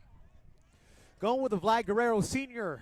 moment as well. No gloves, but Brendan Neal here going swinging. This one heads to the back as well. Bounces off the street. I wonder how many moving cars driving on the street right behind us, which is 17th Street, have been hit while driving. You never know that everyone gets a free hot dog if that happens. Yeah. Brendan Neal trails 0-1, 2 outs here. Nodelman, quick work here. Oh. On the inside corner. Neal shakes that one off. So 1-1 count. The shortstop back in the plate. Third offering here. This one just outside, but Nodelman has been living on that outside corner. Up, looks like we want a conversation here between pitcher and catcher. Third, you mentioned that this kid Neal, number 11, just a sophomore, but already expected to be a playmaker for these Brookstone Cougars. Yes, he was a fantastic player last year. And we are excited about that, about his future. Nodelman offers. This one back on the inside and still a little too inside as Neal had to back up out of his position. If you're a right-handed batter against Nodelman here at Columbus High, get ready to have some traffic coming on the inside part of that plate. Nodelman, 3-1 count. Lets it go. Brendan Neal takes his base. 2 outs here, and now Brookstone has a runner on. This is what dangerous last inning, folks. They got 1 runner on, and all of a sudden it avalanches into a 4-0 lead for Brookstone. Speaking of that 4-0 lead, number 4 steps into the batter's box here for Brookstone. That's your 3-hitter, Maxwell Jones. Brendan Neal got a steal in the first inning of this game as the lights come on here at Randy Jordan Field. Nodelman checks the runner, comes to the plate. Maxwell Jones watches this one. Too low, 1-0 count. Again, we are not here in a frigid Columbus, Georgia Thrift. We are on an island in Oahu seeing some baseball. That's where my mind's Exactly right. 2 outs here. Nodelman checks the runner. Pick move back to Neal, and Neal, easy dive. That's the thing about these left-handed pitchers, man. Got to be careful there at first base. accepting any and all blanket donations here in the Georgia-Alabama Sports Live broadcast position. I'm kidding, folks. We're having fun. Maxwell Jones, 1-0 count, 2 outs. Big swing, but this one flies foul as well. That'll be, I think, the 6th ball heading into the By the way, and the father-son game going on right now, Lakeside up in Picelli. Lakeside leads Picelli 2-0. That's a great game in the Rasmus. It would be the Rasmus Bowl if it was football. No, but the Rasmus matchup. The Rasmus series. There we go. There we go. I love it. 1-1 to Maxwell Jones here. 2 outs for Brookstone. Donovan checks the runner. Comes on. There goes Neal on a curveball. Looks like he can get there. I say that is about the smoothest slide I've seen for anybody. Me too, man. That's the Trey Turner kind of slide. Like, hey, you know what? I'm just going to slide on in right here. Nice and smooth. Brendan Neal gets himself a stolen base, the second one of the game. Now, runner in scoring position for Brookstone. 2-1 count. Jones expecting the pitch. Nottleman on the outside. This one a little too outside. 3-1 count now with 2 outs. This is how the Avalanche happened last time here at Thrift. Brookstone got 1 runner on, and it escalated quickly. And everything just started going downhill. And that's exactly what happened. So I want to quiz you and Richard. That's exactly what happened. A broadcaster said that in a national championship game. Who was that broadcaster in a football national championship, college football? College football, and that's exactly There's only been a what few happened. broadcasters that have called national championship games. We'll talk about it right here after this pitch. 4-0 lead here for Brookstone. Nottleman checks the runner at second. Neal stole that base. Maxwell Jones with the delivery. And he draws a walk as well. So back to the question, that's exactly what happened. I want to say Keith Jackson, but he only called 1 game, which is a kind of an atrocity on college football. It was the best college football game of all time. Yeah. It wasn't Very that biased. game. It was Brent Musbinger. Oh, is that right? And it was Auburn, Florida State. Auburn scored to go up 21-3 in that national championship game. Gus Malzahn let out one of those booms, and he said, Coach Malzahn likes to say boom, and that's exactly what happened. Luke Lowry. So now every time I do a broadcast, I got to seal with that phrase from Brent. 0-1 count to Luke Lowry. He has 2 runners on, 2 outs. Nottleman to the plate. Lowry, second time he's foul tip. This one, do they get the balls back when they go in the – because if I'm one of the people at these houses, I'm at least keeping the ball. No, you can get it back for $50 a pop. No, I'm kidding, folks. But, hey, look at this economy. You might need to charge us every once in a while. Yeah, exactly. 0-2 count now. Nottleman needs to get out of this, Rex, without getting any more runs. And with the speedster, Neal on second base, I mean, Turner gets this anywhere, maybe a gapper or hits it to right field, it could be run. No, exactly. Brendan Neal, one of the dangerous fast weapons out there for the Brookstone Cougars. Double steal going. And look, now they're set up for Turner. Turner has runners at third and second now, and exactly how Brookstone set it up as well in the previous inning. 4-0 now, 2 outs, 1-2 count. Can Nottleman get out of this jam? The offer, breaking ball, doesn't break enough. 2-2 count now. Luke Lowry, sorry, not Turner. Sorry, I knew Turner was 15. Got my numbers mixed up. Lowry. Staying alive here. This is a phrase that I'm going to steal from a guy that you know very well, Tyler Redmond. Deuce is wild, 2 outs, 2 strikes, 2 balls. Gotta love it. Deuce is wild here for one, Mr. Lowry. Runners at second and third, 2 outs. Here comes the pitch. This one down the pipe. That's been a strike all game.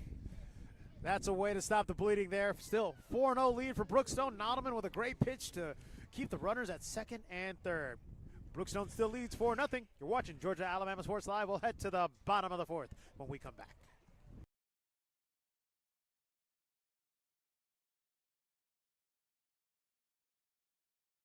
Here we go again. Hammering down high prices at Glenn Smith Chevrolet in Opelika. New Chevy Silverado 4x4 LTZ crew cabs discounted up to $13,750 off. Brand new 2025 Chevy Equinox, the compact SUV with high-tech features, discounted up to $5,000 off. Enjoy the new year with no payments until summertime. Choose from over 500 new and used vehicles on the lot or on the way. GlennSmith.com. Get ready to smile.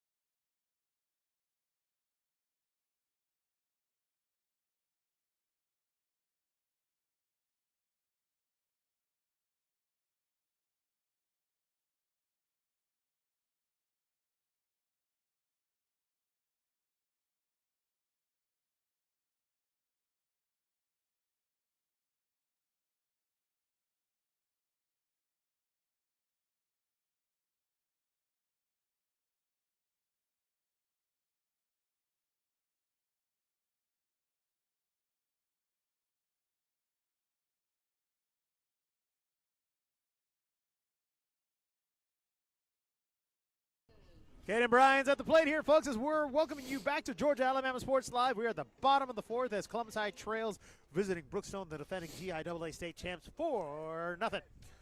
Kim has been on fire at the on the mound here. First pitch of this inning. Showed a bunt here, but pulled it back just quick. 1-0 count now.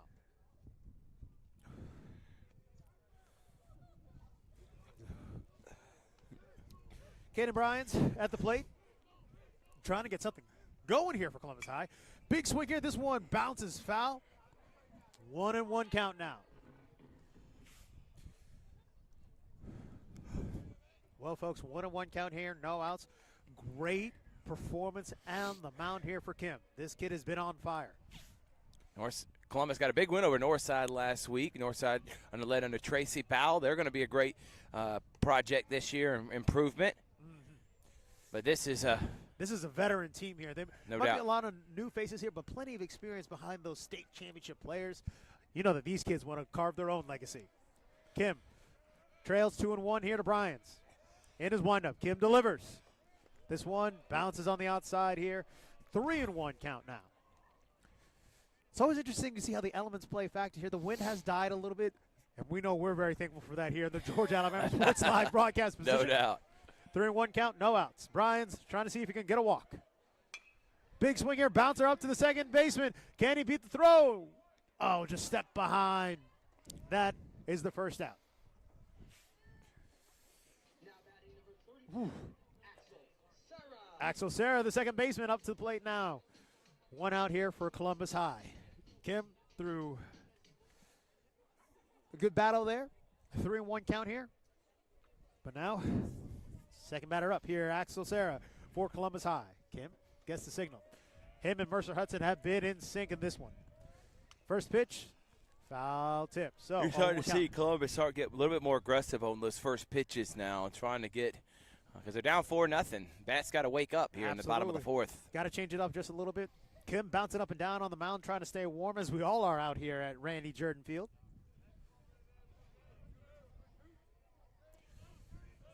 Axel Serra trailing 0-1, one out now. Kim delivers. This one gets out of his hands a little wild here, so 1-1 count. Brookstone will play Marion County tomorrow. Richard Holgers will be on the call for that. At Brookstone will be the first home game of the season. There you go. Oh, that's a little mean here, playing the sound effects here for the home team. But you got to love that, man. Kim's been on fire here. 1-1 count now. Serra awaiting the delivery. Here comes Kim.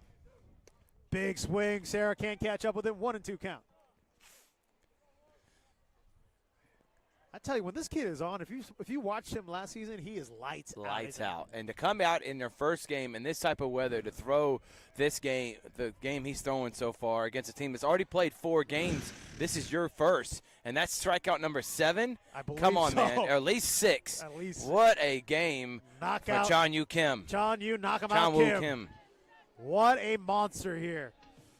All right, 4-0 lead still for Kim. And Kim, he's pretty much doing all the work out here so far. But big number 2, that's R.J. Griffin. And up to bat now. R.J., the number 4 hitter. Big. That is an insane curveball. That looked like it was about to fly wild and outside, but catches the outside corner. 0-1 to Griffin.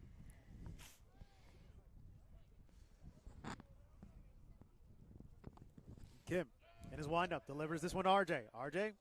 looks at it, and it's a little too low. 1-1 count now.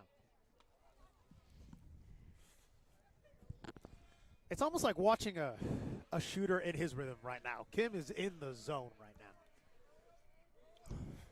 R.J. awaiting the next offer. Kim in his windup delivers. R.J. just a simple bouncer over to first base. Easy play there. And that'll do it for Brookstone as they head back into their dugout. They lead 4-0. We head to the top of the 5th with the Cougars leading Columbus High 4-0. You're watching Georgia Alabama Sports Live. We'll be back right after this.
Ladies and gentlemen, welcome back here to Randy Jordan Field. A frigid night here in the Fountain City. And on the bump here for your Columbus High Blue Devils, Christian Spivey double deuce. A great night for Michael Nodelman. He pitched a great game, but that one inning got away from him. So after 5 innings. And that was it. He's had shutout innings outside of that one inning. First pitch of Spivey's night here is a strike on the outside corner. And that's the bad thing about baseball, man. You could have 6 scoreless innings, but if one of the innings you gave up 4 or 5 and you lose 5-4, it always can be defining no matter how great you pitch the other 6. It's unforgiving like that. Charles Briscoe at the plate here already trails 0-2. Double deuce Spivey already quick work here. 0-2 count with no outs. Spivey in his windup. All right, first that pitch bounces off the turf, so 1-2 count now. No outs here. Briscoe looking to keep the bats hot in this frigid night here in Columbus. Here comes Spivey. That one just outside. Looks like he was trying to go for that outside corner. 2-2 count now. Double deuce with a 2-2 count. Looking for his first out of this inning. Here comes the pitch. Breaking ball. It catches the corner, and that's a backwards K for him. That's a nice pitch from Spivey, and that's a good sign for the Blue Devils to have someone other than Nodelman. As Nodelman, obviously their main pitcher, who came into this game 1-0 with a 0.88 ERA. Obviously, it's going to be up now because of that last inning, but he had been lights out coming into this one. But they need that number 2 guy, and they're going to see if Spivey can be him. Spivey, quick work on the mound here, quick windup. Trails. Here's Turner. Turner now at the plate. There's our guy, Turner. Spivey delivers.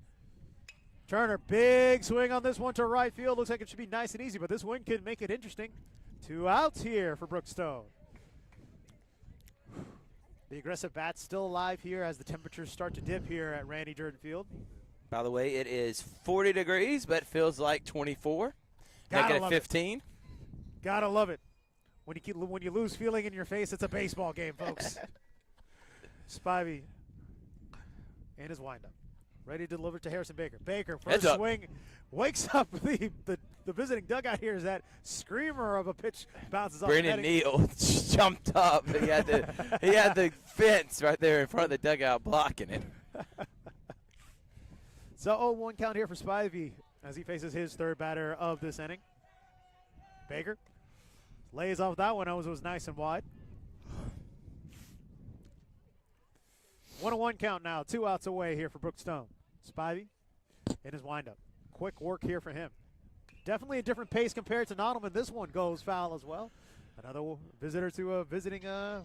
I do want to add something too, Rex, with the Brookstone Cougars. We talked about Columbus High moving a new classification. Right. They're going to be playing in a region that's got all the Columbus schools in Sumter County. For Brookstone, they added Calvary. We'll talk about that in just in a moment. As that one smoked to center field, but nice and caught. 3 up, 3 down for Spivey. So Calvary joined. So Calvary, the defending champion in GAPS. They've won 6 straight state championships under Steve Smith. Brookstone, the defending champion in the GIAA. Something's got to give. They're in the same region this year. Going to be a lot of exciting fun. Get your popcorn ready for that matchup. Folks, we got great baseball all the way around. That is 4-0 lead for Brookstone. We head to the bottom of the 5th. See if the Blue Devils can get on the board. You're watching Georgia Alabama Sports Live.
You see Bobby Howard's, actually that's Frank Thomas. There's Bobby Howard on the screen. Guy was a legendary coach, Rex, who won 12 state championships, probably the greatest coach ever in our area. Tim Fanning's on his way with 10. But what Bobby had did to this program, it was nationally known as one of the best high school baseball programs in the nation. 100% a national treasure here for Columbus, the Columbus area. Now on the other in the visiting dugout. With the Brookstone Cougars. But now always a welcome face around these parts. Here we go, bottom of the fifth. Kim in his windup to Nodelman. This one outside, and Mercer couldn't bring that one in, so it's 1-0 count to Nodelman, who started this game as your pitcher. Trying to get things going, the southpaw steps in with a 1-0 count. Kim lights out all game long. Can he keep the momentum going? In his windup. Nodelman looks at his first strike. It's 1-1 with no outs here. That's one thing about this kid, Kim. He's quick to battle back. Not a whole lot of back-to-back missed pitches here.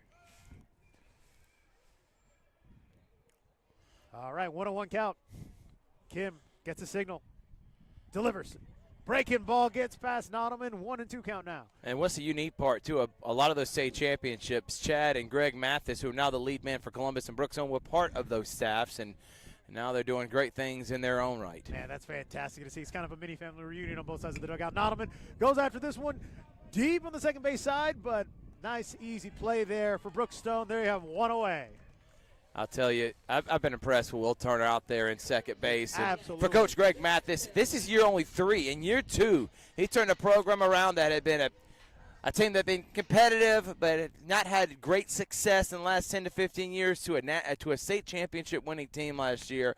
I credit to him, credit these Brookstone Cougar players, and they have turned now to one of the top programs in an area that has Central, has Glenwood, has Calvary, has Columbus. I mean, there's so many great baseball programs. David Livingston at the plate here. 1-0 count, and I would have to argue, if you wanted to throw on like an early season baseball tournament and just invite all of them, you could charge admission for that. Yeah, no doubt. People would come out here in waves. David Livingston leads Kim 1-0 with 1 out here. Columbus High looking to make some noise at the plate. They've been held quiet this whole game. Kim delivers. Breaking ball fools Livingston here.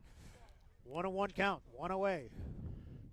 As we said, bounces back really easily after misses a pitch. Comes back pretty strong. Kim in the zone. Gets a signal. Livingston awaits. Delivers this one down the pipe. 1-2 count. By the way, congratulations to all those teams that moved on to the next round in the GHSA playoffs and the GIAA. Brookstone, unfortunately, their boys team lost in the first round against Tallulah Falls last night. Kim with the delivery. Right here, Livingston backs off the high pitch. It's a 2-2 count. And Thrift, you're right, the basketball playoffs have been on fire for GHSA, GIAA, even across the river as well. We could have Central, who boys and girls are in the Final Four. We could have Pacelli, boys and girls, who are our favorites, and then Carver Hardaway. We could have multiple state champions across the river. Kim with his fifth pitch of the at bat. This one bounces away. We are full count here at Randy Jordan Field with Livingston. 1 away here. Can he get the Blue Devils rolling at the plate? All right, 1 pitch left possibly at this at bat. Kim gets a signal, and his windup. Delivery on the way. This one too low, and Livingston works a walk. And he let out a roar there, too. That's the first walk of the game for Chonwoo Kim. Outstanding performance. And, folks, yes, your scorecard is right. We are at the bottom of the 5th. All right, potential to do some damage here for the Columbus High Blue Devils. 1 away. Number 18, that's William Randall, steps into the plate. Randall, your catcher, your 7-hitter. The lefty looks at this first offering, too low. So 1-0 count. Livingston at first base. Kim, the lefty, got to stay on your toes here if you're a runner at first. Here comes Kim. That one catches the outside corner. 1-1 count. Cannot wait tomorrow. It's Glenwood and it's Central. Man. Battling for the first time ever. I'm really surprised that matchup has not happened anytime Never. sooner. Never even in summer league, summer ball, have they faced off. And now, for the first time, two historic programs are going to battle it out at Central, and we'll be there for all of it tomorrow night. Here comes Kim on the delivery. This one just a little too outside. Tim losing a little bit of his control. I'm wondering if this is an opportunity now for Columbus to take advantage of it and try to get some runs on the board. And you got to be careful running on Mercer Hudson. He gunned a runner down earlier in this game as Good well. luck running on him. If you want, he's Yadier Molina. That throw he had earlier in the game was fantastic. 2-1 count to Randall. Here comes Kim. Pickoff pitch to first base. And Livingston back easily. One of those things where you got to stay on your toes here. He's called a great game, threw out a runner. He's got a base hit, scored a run. Mercer's been fantastic, man. What hasn't he done? Kim on the delivery. This one there we finds go. the gap. Livingston makes it to second. And, folks, we can finally talk about it. Kim had a no-no through 4 1/3. And there it goes. And there it goes. At least it wasn't our fault. No announcer jinx. What a tremendous performance, though, for Kim. I know it was one of those things they tried to stretch it out here, but this ace has proven to be the #1 guy in the bullpen so far, getting a visit from Greg Mathis. And I wonder how long Greg's going to keep him out there. Does he want to go complete? Does he want to see what some of his other arms can do? Again, this is the first game of the season. You're not trying to win the World Series or state championship right now. You're trying to fill out what you have. Same thing with Chad. And we'll see what's going to happen with Greg. We'll take a break, and we'll be right back after this.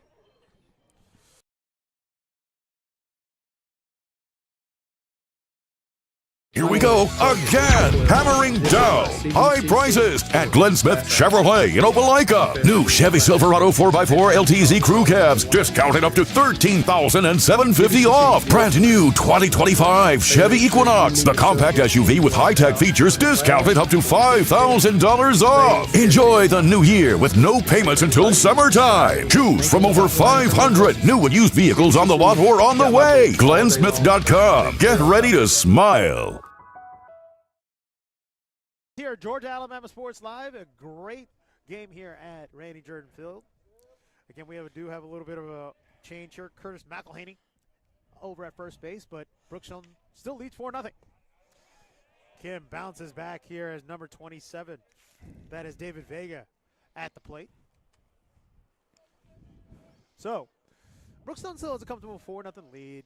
Kim just gave up his first hit in the bottom of the 5th inning. Great performance for him. Did Vega go around? It's a live ball. Mercer Hudson tries to go for third. And both runners advance. So here comes Columbus. Runners at second and third. A potential to do some damage here. And Blue Devils only have one away. No force out, so you can be a little bit more aggressive here if you're Vega with first base open. Could the shutout be over? Vega at the plate. Runners at second and third. But Kim has been so steady on the mound. Here comes the delivery. Did he go? Looks like he went around just enough, and that is a strikeout on 3 pitches. 2 outs now for the Brookstone Cougars. Maddox Anderson comes to the plate now. He could be the chance for Columbus High to finally get on the board here, Thrift. Bottom of the 5th, still 4-0. Only 1 solo hit for Columbus High. We love all y'all joining us here at Randy Jordan Field, and thank you so much to all of our sponsors, like Glenn Smith, Buffalo Rock, Pepsi. Kim on the delivery. Maddox looks at this one. It's too low. 1-0.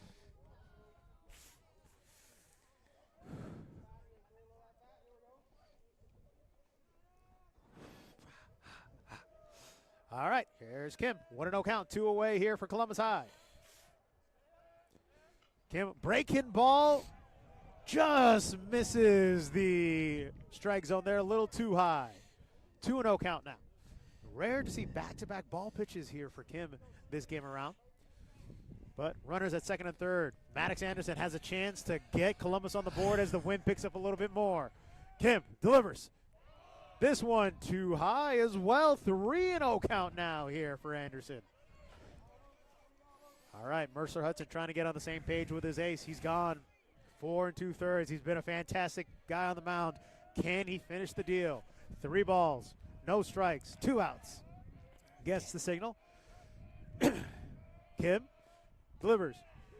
They call that all game. Call that all I game. know You're they right. may not agree with it, but that has been a consistent call all game, and as long as it's consistent, That's all we that's all we can ask for, Rex. That's what I say about every official.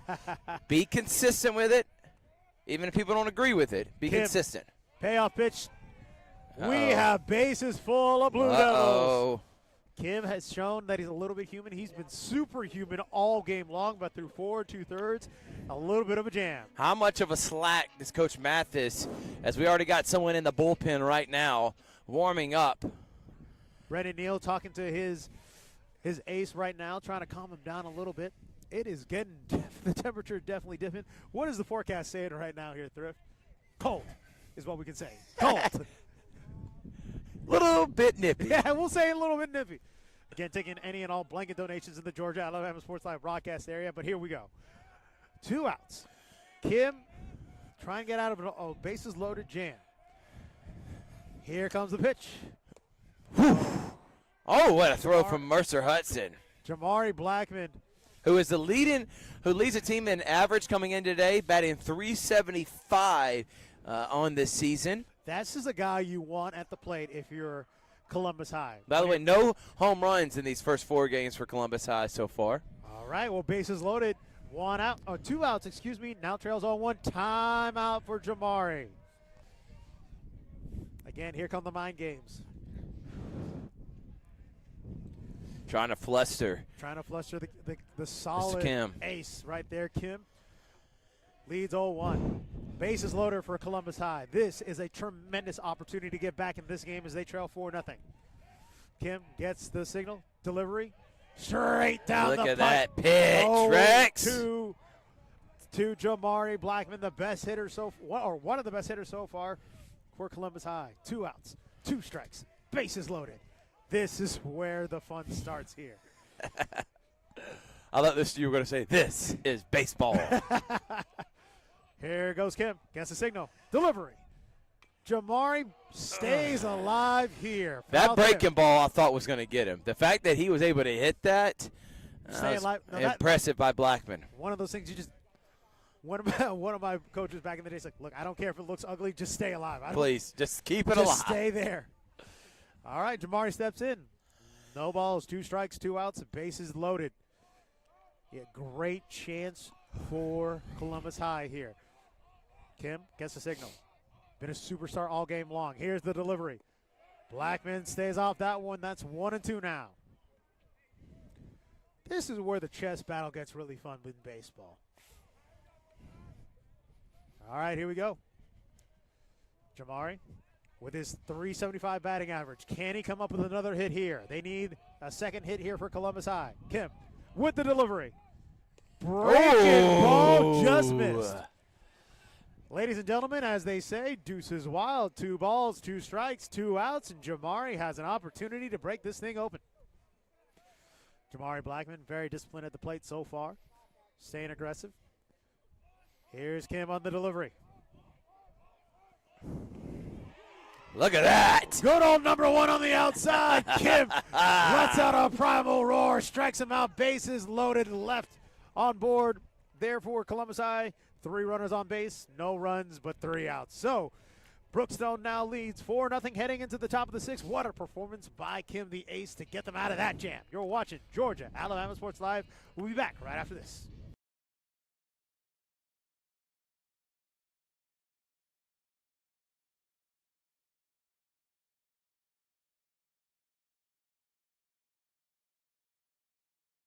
I'm always on the go. But with the Kinetic Credit Union app, Kinetic is always with me. The Kinetic mobile app is virtual banking at its best.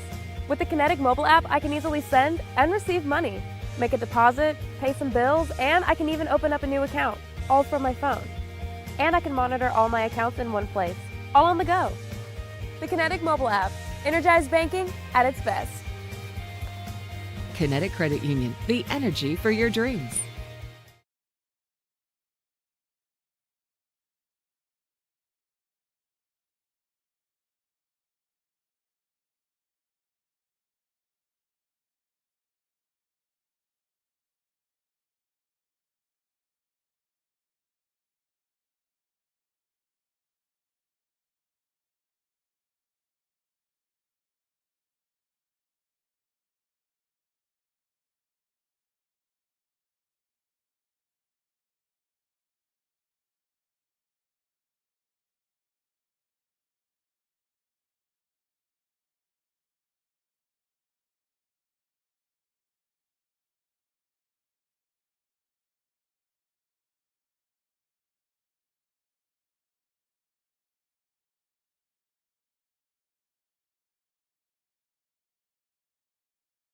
We want to say thank you to our social media partner, Colin Scroggins and CNAW2 News, for allowing us to be the exclusive sports provider of CNAW. Go to CNAW2news.com and follow Colin Scroggins on Facebook for all the news and weather around the Chattahoochee Valley. Brookstone up 4-0 here at the top of the 6th on a cold, frigid night, Randy Jordan Field. Columbus High and Brookstone early in the season. We had the same matchup last year in which Brookstone won. And it was right here on this field as well. By the way, in the Battle of the Rasmuses, Father Tony takes down son Case. Lakeside wins 2-0 over the Pacelli Vikings.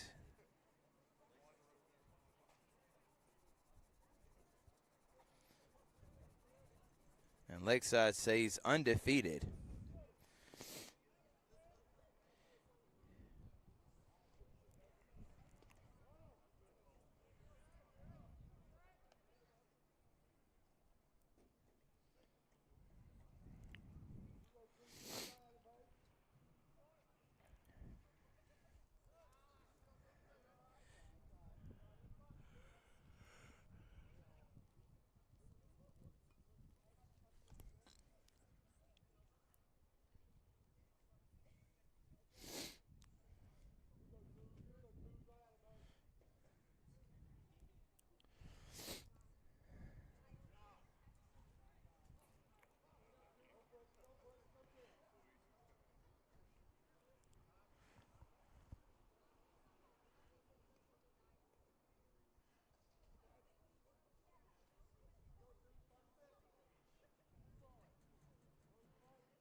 Up first, Macon Jackson here after a leadoff walk.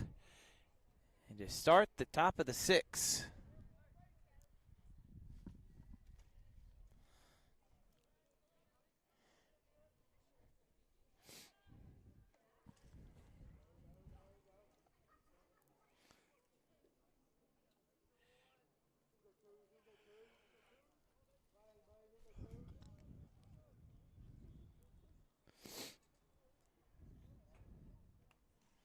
That one's fouled back.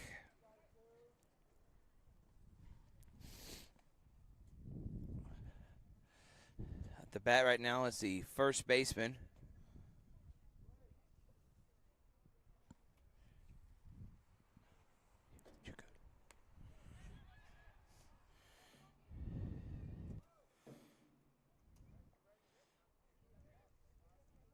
As Macon Jackson has a 1-1 count.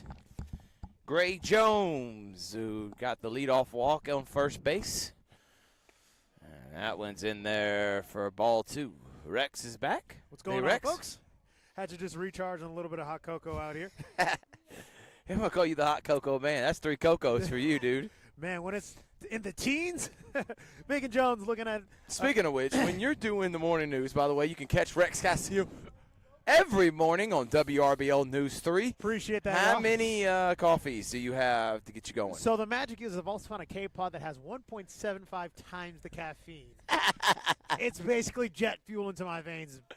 As soon as it hits into you, you're like, I can literally take on the world right now. If Let's Jackson go. walks, and it's first and second, no outs, and here comes the catcher, Mercer Hudson. Basically, it gets to that point where, like, you're waking up, and it's base on the road. It's me, some cops, and people at Waffle House going to work at this point. It's an interesting experience, I'll say the least. But it is great to wake up with everybody here. Catch us at 5 and 6 a.m. Eastern Time at WRBL News 3 this morning. But here we are, folks. Can't wait to see you tomorrow morning, Rex. Hopefully I'll be defrosted by then. Mercer Hudson at the plate. 2 runners on. No outs. Spivey with the delivery. Oh, Big swing that by one number is 7. But it looks like it's going to go foul. Literally a moonshot. A loud strike 1. Which I don't even see the moon. I don't even see the moon at this point. You're right. So Mercer might hit it eventually. Moon got scared and went away with that shot by Mercer. Number 7, 0-1 count, no outs, 2 runners on. Cougars have 4 runs on just 3 hits. Could Mercer add to that hit count? Spivey with a delivery here. Gets the breaking ball, but doesn't break enough, so it's a 2-1 count. Oh, excuse me, 1-1 count. Another opportunity. Again, it's one of these things where Brookstone gets a couple runners on, and it could avalanche really quickly. Spivey checks the runners. Now the delivery. Big swing by Mercer, but can't get it to go. There goes Gray. Gray gets it easily down there. Third. Macon gets to second. Macon got off to a slow start, and he was just like, throw it. It works for the big fella. Runners in scoring position now for Mercer, and Coach Mathis needs time. And I don't think he's too happy about what just happened there. I think it's one of those things a Stern talking to. Spivey is, he's doing his best here. Did a great job to keep Brookstone off the board early. But, again, this top of this lineup is so dangerous for Brookstone. You have Mercer, Hudson lead things off. Then the incredibly fast runner right after him that we Brett and Neal. Bobby Howard stepping out in a Brookstone blue hoodie. You're seeing him, of course, as many fans around here know, as the Columbus High head coach who put up all 12 of them state championships up there, right there. Yeah, exactly right. And I think they're deciding if they want to put a base runner out there. All right, Chad Mathis getting the conference wrapping up here on the pitcher's mound. Spivey stays in the game. And the Mathis cross paths. Good friends. Good friends. They Long-time colleagues. Call themselves cousins. Call themselves cousins. Macon Jones now gets replaced over there at second base. Definitely, if you're heading out tonight, get the layers out tonight, folks. It is a chilly one here in the Fountain City. It's going to be like that tomorrow as well. Cody Nickel, our meteorologist at WRBL News 3 this morning. But here comes Spivey, gets the call. Wind up and delivery. Mercer Hudson stays off that one. 2-2 count.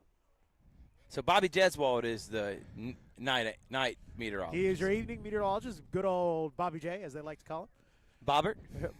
Bobbert. Shout out to Brianna Arrington, your lovely fiance, Yes, soon-to-be wife. Yes, sir. With the Bobbert. Now, every time I see shout out to the fiance. Bob Jeswell, you're getting the Bobbert in there. I can't believe it. Full count now for Spivey.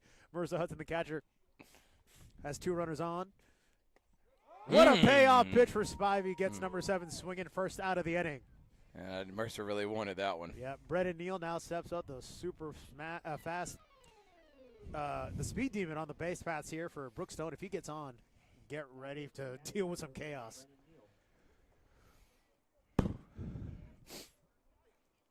So Brendan Neal steps in, the sophomore standout infielder. 2 runners on for Brennan. Here comes Spivey on the delivery. Brennan looks at that one a little too far outside. 1-0. I believe, correct me if I'm wrong, that's Antarius Williams-Neal's little boy. Yes. So. And A.T. Neal, is he here?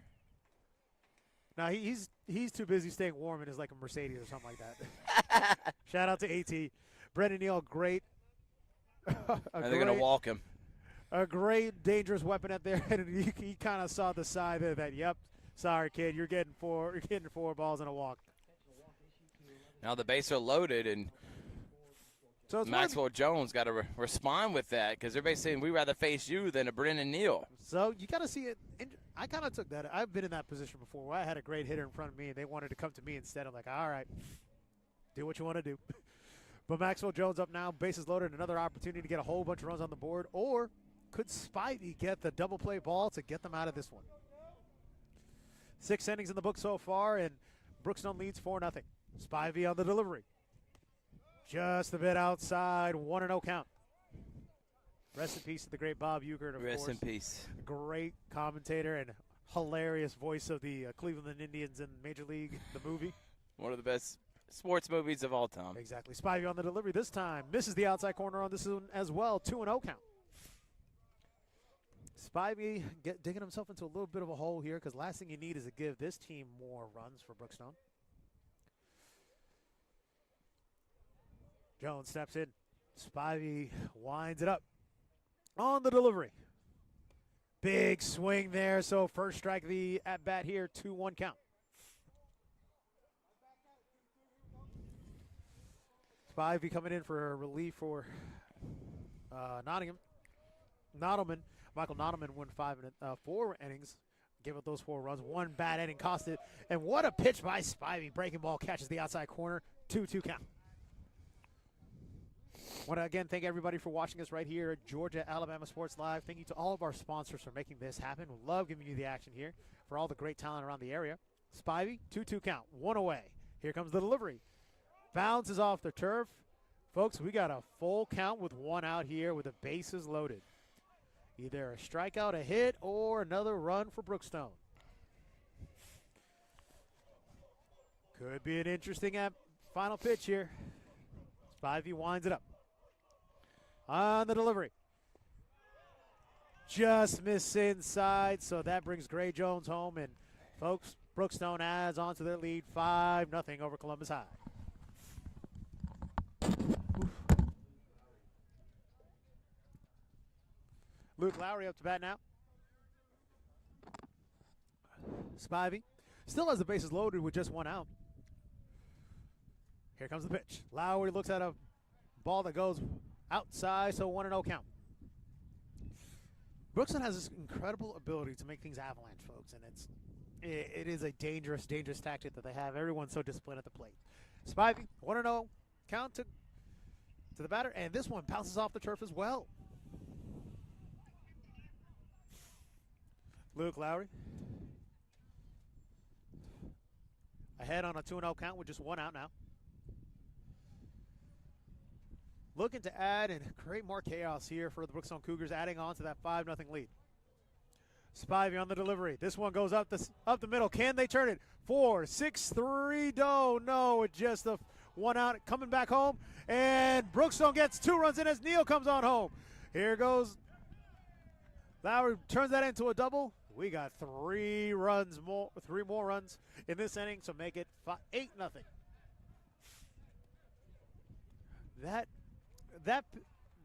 The shortstop's throw here looks a little interesting.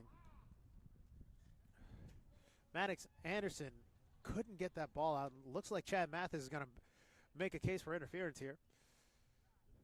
No outs, more runs come across the plate. This Brookstone Avalanche is now rolling. So we got a conference of the officials here. We're going to see what the call is. Chad Mathis making an argument for possible interference.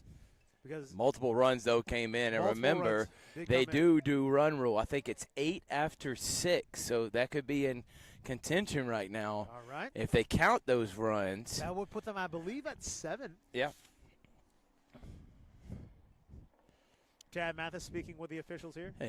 He does not agree. I can see his head. Because, again, Maddox Anderson is a guy who doesn't make that kind of awkward throw because it looks like it was about to be a 4-6-3 double play, but the throw from the shortstop just did not look right. It looked like he got hit on something, and he was. So they're going to say they're trying to get interference, and they're going to say no. Chad Mathis can only shake his head on his way back to the dugout. So, looks like those runs will count. Final couple words here with the home plate official. And, you can't blame Chad for advocating for his guys. Yeah. That was a really awkward play, kind of a bang-bang play. 2 outs, though, but. And Chad going back out here to talk to Spivey. Double Deuce has done everything he can, and that'll be it for his night. Calling a man in from the center field here. Spivey will take over on right field. And we got a pitching change here for Columbus High. Folks, we'll take a quick break here as Columbus High gets their new pitcher warmed up. You're watching Georgia Alabama Sports Live. We'll be back right after this.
Folks, welcome back here to Georgia Alabama Sports Live. Rex Castillo, Thrift Behringer, joining you from Randy Jordan Field. Caden Bryan's on the mound now for the Columbus High Blue Devils as they trail here 6-0 according to the scoreboard. 2 outs, though. Can Caden get him out of this one?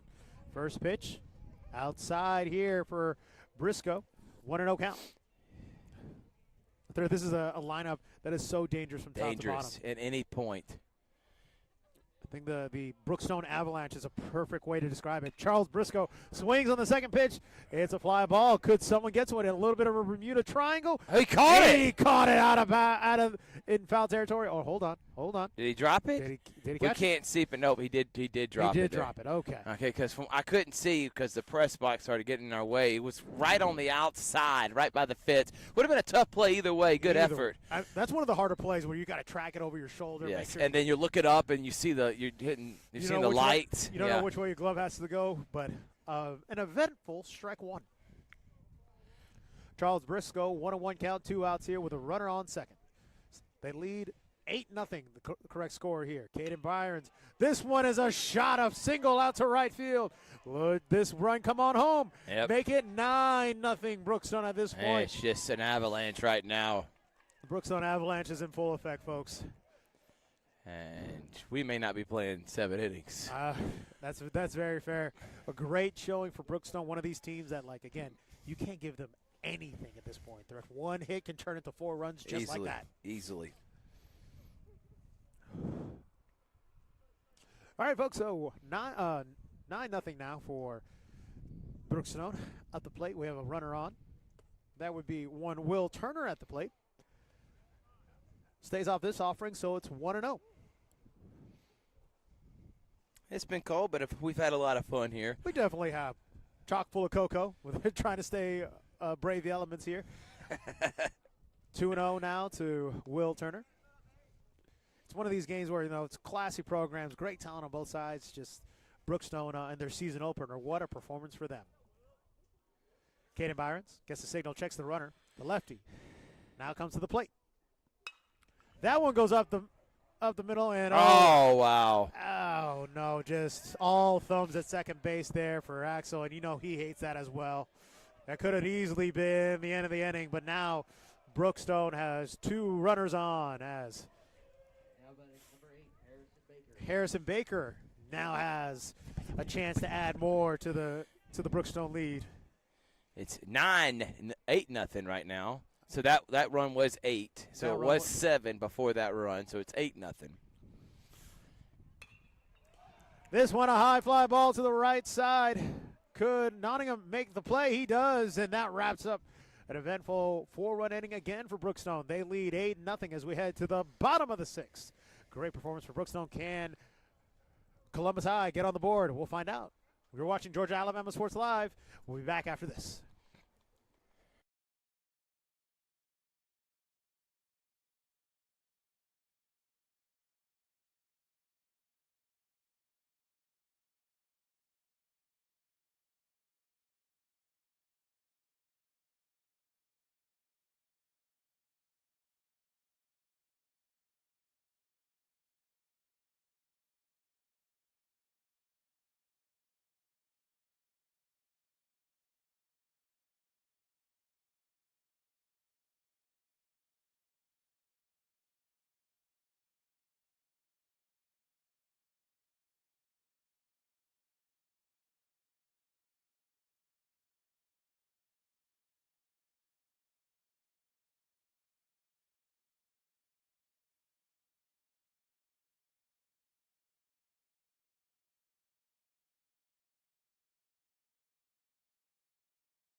Ben Ivy on the mound here for your Brookstone Cougars as Caden Bryan steps into the plate here for Columbus High as they trail 8-0 in this one. Season opener for Brookstone is going as well as it can. Well, Ben Ivy in his windup. First pitch of his performance tonight. And it's just a bit outside here as Bryan's was looking to offer a bunt. 1-0 count. Brookstone really doing a lot of their damage in the top of the third and the top of the sixth inning here. This one also misses on the inside, so 2-0 count for Bryans. Great performance for Brookstone here tonight, folks. A chilly night, a frigid night is the best way to describe it. But, man, what a hot performance on the mound, at the plate. Everything working for Brookstone. Ivy on his delivery now. Make it 3-0 for Bryans. Could be automatic here for Caden. Trying to get on base.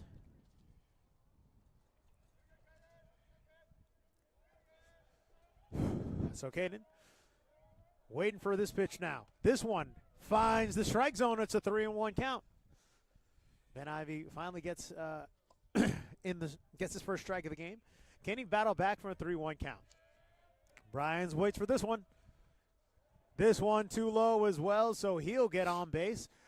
Columbus High working with a runner on first base. It's been a kind of a rare sighting this game here because Chiwoo Kim had done such a phenomenal job in this game. Axel Serra now steps up to the plate. Can he move around Bryans? Can the Columbus High Blue Devils finally get a momentum going to get some runs on the board? Southpaw Ben Ivy checks the runner at first. Decides to come to the plate. Big swing by Axel Serra. No luck there, so 0-1. Wind's picking up a little bit. It died a little bit here in the middle innings, but can these bats finally wake up for Columbus High? Ivy goes back to first, and Bryans easily back. Great way to just check him there and make sure, like, hey, I see you. You aren't going anywhere. No outs, 1 strike. Axel Serra lays out that one, but it catches the inside corner. 0-2 count now. So Ben Ivy looking to put away his first out of the inning. Either double play or strikeout. Or can Axel get a turnaround on one? Here comes the offering. Wow. Gets away from Mercer Hudson, and Bryans easily gets into second base on the wild pitch.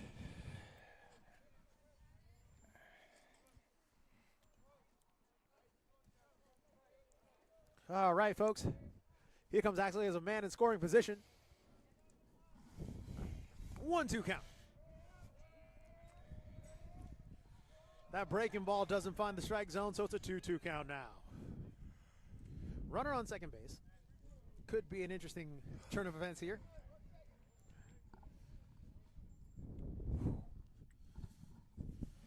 I tell you what, folks, it is a chilly night here for baseball, but these boys are getting through it. Ben Ivy now.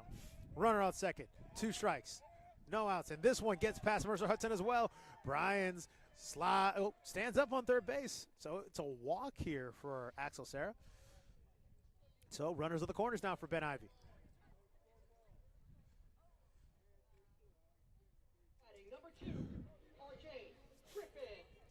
Looks like a little bit of a debate when it comes to the count here. Greg Mathis says it's a full count. Yeah. But the home plate official says, no, Axel, take your base.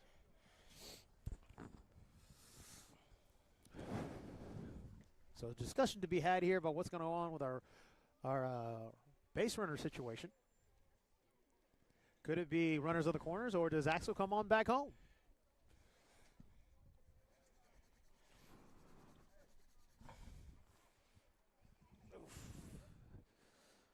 All right, folks, so it looks like that runner will stay on first base. So runners on the corners here for the Columbus High Blue Devils. Ben Ivy, a little bit of a jam here to start things off. RJ Griffin up to bat now. RJ, you're a cleanup hitter. This is what you clean up. This is where you want a cleanup hitter to be in a situation to put runs on the board. This one, foul tip. RJ just behind that one. 0-1 count now to Big Number Deuce.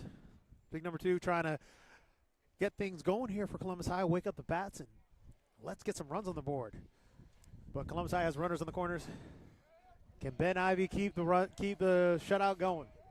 Here's the offer. That one a little too far inside, so 2-1.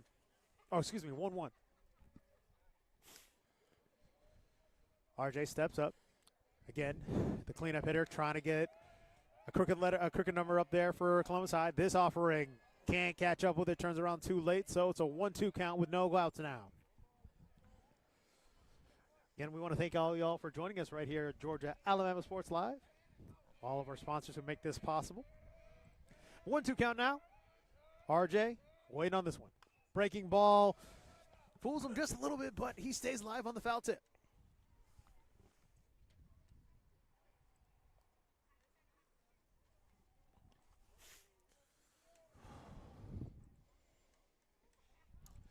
All right, 1-2 count now. No outs. Runners on the corners. Ben Ivy on the mound here, trying to keep the shutout alive here for Brookstone. This offering gets clobbered to center field, but could it be enough? Deep enough for one run to come home. Kaden Bryans does slide in home, and Columbus High is on the board. Hey, sacrifice fly works, so now Columbus High trails 8-1. RJ getting congratulations from his fellow teammates because way to do a job. Columbus High doesn't have to worry about being shut out on their home field. There we go. 7-run lead, though, for Brookstone in their season opener.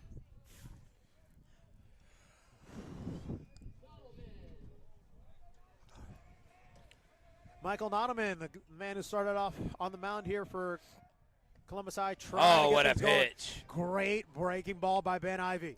No out still. Still a runner on for one Nottingham.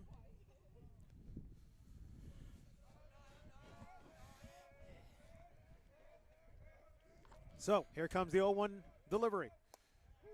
Nottingham looks at that one too. It's an 0-2 count because Ben Ivy catches the outside corner.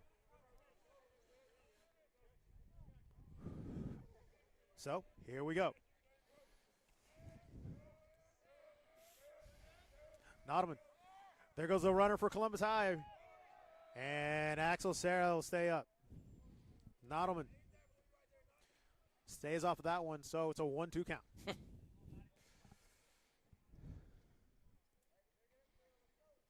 Big 1-4, trying to keep the good times rolling for Columbus High. Nottingham with a runner in scoring position. Ben Ivy checks the runner. Here comes the pitch. Nottingham looks at that one. He's struck out. A backwards K for Ben Ivy, his first one of the game. 2 outs for Columbus High. Big number 23, David Scott Livingston, your 6-hitter. Up to the plate. Ivy, quick delivery. Catches the outside corner as well. He's starting to find his rhythm. 0-1 count.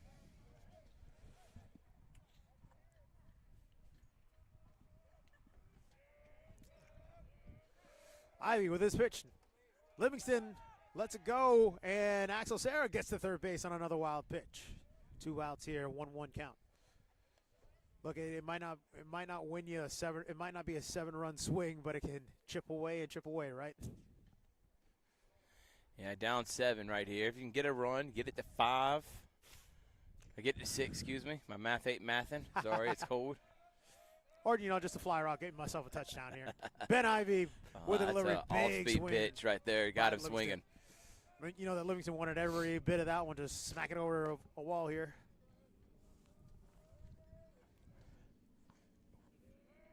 All right, payoff pitch possible here for Ben Ivy. Livingston lets it go, and another back-to-back strikeouts for Ben Ivy. We head to the top of the 7th.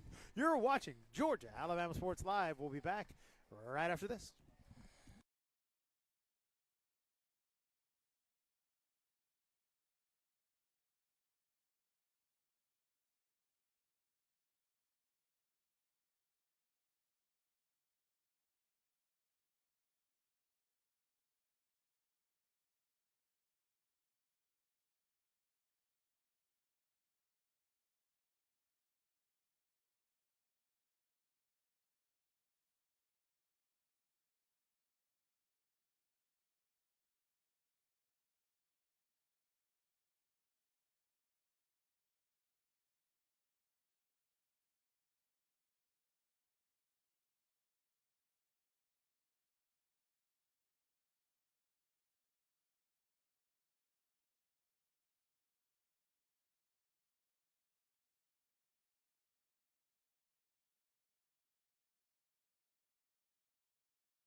We're back here on Georgia Alabama Sports Live as Brookstone leads 8-1, and we head to the top of the 7th inning.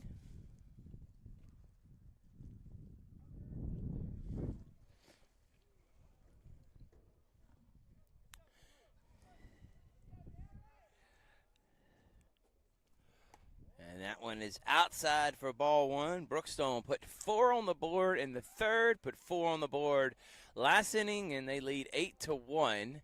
They've done it off 4 hits and 1 error, and that one smoked, and that's going to get down for a base hit. That's probably going to be a double. He's rounding first, heading in, and that is going to be a leadoff double now.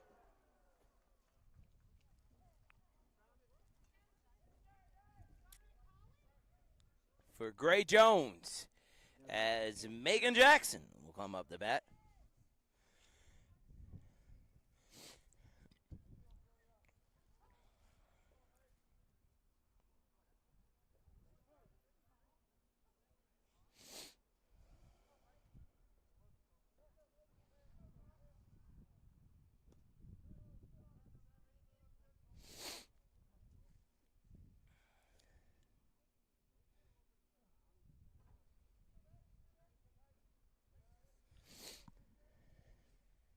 That one in there for ball 2, 2-0 to Jackson. No outs here.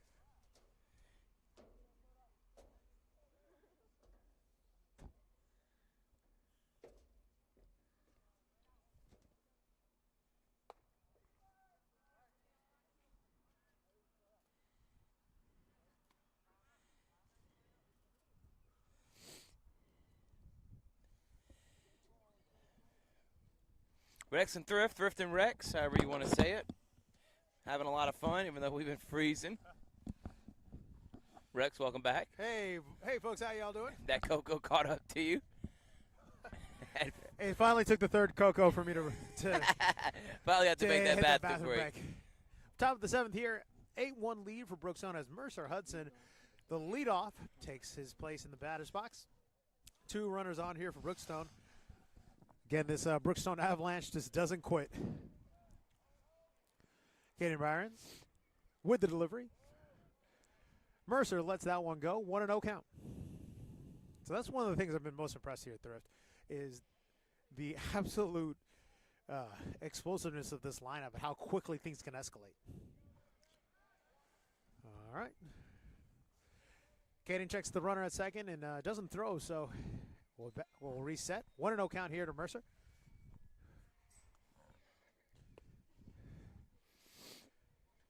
Another ball here, so 2-0 count now to Mercer Hudson as he has 2 runners on and no outs. So glad I wore my thermals. Man. Because it is now 36. Very warm, 36 A bombing degrees. 36 degrees here at Randy Jordan Field. Third. Wow, I thought that was the third strike, but it looks like, excuse me, Caden Byron catches the outside corner. 2-1 count now to Mercer. Here comes the 2-1 pitch. That one a little too high. 3-1 now to Mercer Hudson.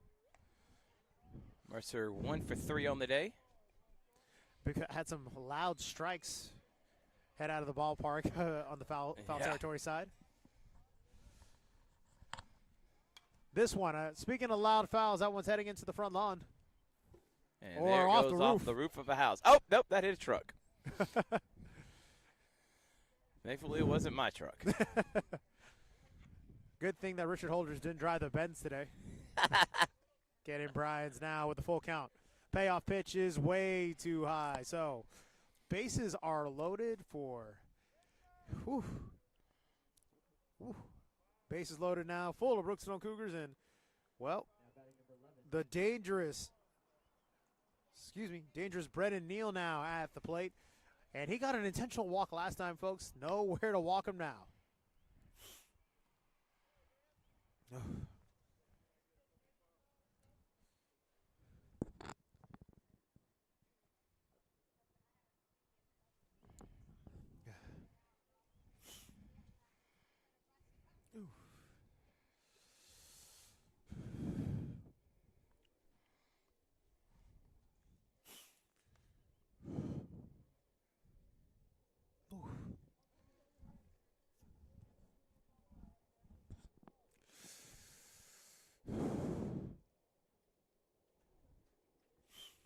right, Brendan Neal steps in. Bases loaded, no outs. Good number 11 cash in here. Big swing, goes foul, 0-1 count.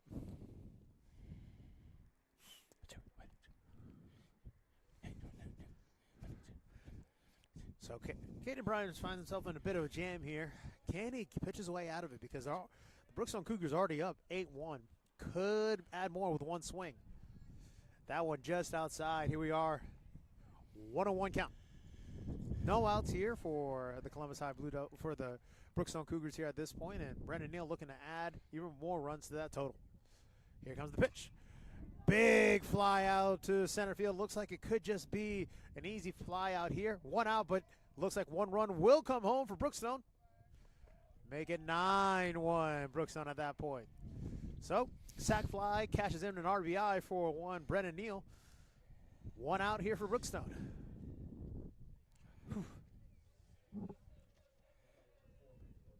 Maxwell Jones steps into the plate, has a runner at second and third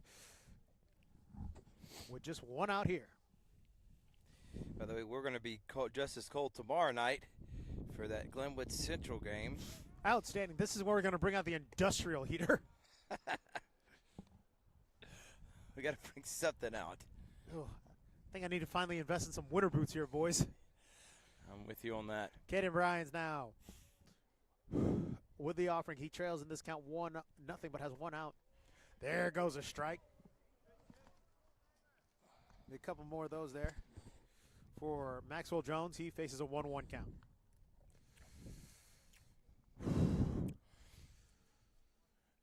One, two runners on. Here's the offering. Maxwell Jones looks like he offered it, and it's still a strike. 1-2 count now. That's a great pitch there. Two runners on, one out. Great pitch by Caden Bryans, who came in from center field. The third pitcher in the game for the Columbus High Blue Devils. There we go. Here's the offering. Oh, almost hit him. Yep, it did. It definitely hit him. That breaking ball broke a little too much. Now bases loaded once again for Brookstone.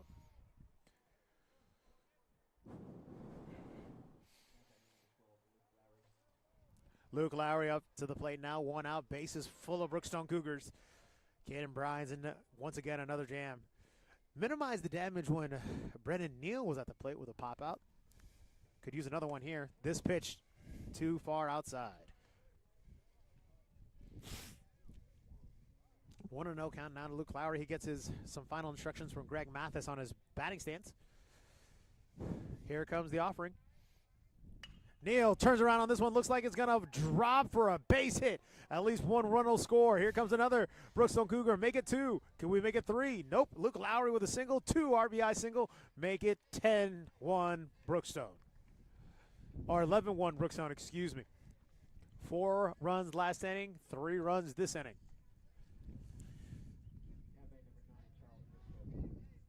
All right, Charles Briscoe up to bat now. Runners on the corners here for Brookstone. Chad and Greg Mathis, good buddies, just kind of exchanging some pleasantries. It's like, you really had to beat me. You really had to put that many runs on me tonight. No, hey, great. And again, long season. This means nothing for Columbus. Right. Yes, they're going to go to 1-4 now, but they'll be fine once they get into region play. They had a tough start their season last year and made all the way to the quarterfinals. I see a semifinal or state championship appearance still with this Columbus High team. They're gonna have some bumps in the road. They got to take on Central. They got a tough schedule early on. He did that on purpose to get them ready for the playoffs. Big strike there, thrown in by Caden Bryant to start off this at bat. And you're right. It's one of these things where it's like scheduling a really tough non-conference schedule in football. Like, you got to go through these. Now, I will say, Brookstone, 1-1 count now for this being your Luke first Lowry. game of the season. You think there will be some me. rust. It's Charles. 36 degrees, and you put 11 piece on the board That's against pretty Columbus. nice. It's Charles pretty Briscoe. good for the defending champion. Charles Briscoe looks at that one, 2-1 count now. And I have to agree with you. Like, coming out of the gate, you expect some hiccups, you expect some headaches, you expect some errors. I see one error on the board right now, and 11 runs for Brookstone. That's a heck of a way to start the season. 2-1 count now for Briscoe. Here comes the offering. Catches the outside corner. Caden Bryans now evens up the count, 2-2. And this is a team that has high expectations, as you mentioned before, Thrift. A lot of guys left for graduation for Brookstone. Caden with the offering. This one on the inside, too far inside. Work, full count now. And you see all these guys who sat behind those championship caliber players. They've learned so much, and now you finally get a shot to get out on the field and do your own thing. Full count. Payoff pitch on the way. Too far inside, and folks, same situation again for Caden and the Columbus High Blue Devils in this inning. We are bases loaded, full of Brookstone Cougars. And Chad Mathis comes out of the dugout, and looks like we'll have a conference on the mound. And look, it's just a tough situation here. This game kind of got away from him. Brookstone's a great team, great talent. We wouldn't be. Would you be surprised if you see them in the GIAA championship game? Absolutely not. I think Calvary and Brookstone are two of the favorites going in this year. FPD's got a fantastic 5-tool player that's being looked at as a prospect that could be drafted in the first round of the Major League Baseball playoffs. So FPD, First Presbyterian Day, Calvary, Brookstone, those are some of the schools I'd be on the lookout for. Bethlehem Christian's going to be pretty good. Really any of those Macon schools, but obviously top of the mountain, you would have to say, is the defending champion Brookstone. And Tallulah Falls, who is coming in preseason ranked number 1. They were state champions in another league last year. So you got defending champions Tallulah Falls, another league. You got Calvary champions in another league. Champs. So you got Brookstone, the champion from the GIAA, all in the same classification. Good luck this Better year. bring your A game, boys. All right, bases loaded, 2 outs here for Brookstone. Luke Lowry, Will Turner gets to the third base, and now we have 2 outs, so 1 run will score.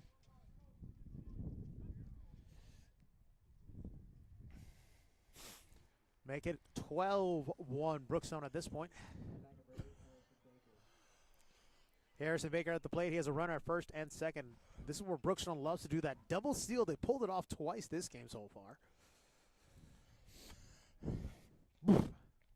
Talking about Calvary Christian, that's a team, y'all. If you're familiar in this area, that's a team that has dominated the gaps. Yes. And now they take their talents to this game. This is a lot of has to be said when it comes to, Calvary competing in other sports like football and basketball. We knew that would be a tough ask. This sport, though, for Calvary, that's what they do. Calvary Christian has won 6 championships in a row in gaps, and now they take their game to GIAA.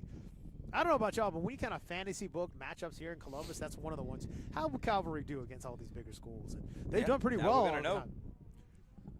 All right, folks. Caden Bryans now. 0-1 count. Checks the runner at second. This offering is on the way. Foul ball heading out. Harrison Baker now with an 0-2 count. 2 outs.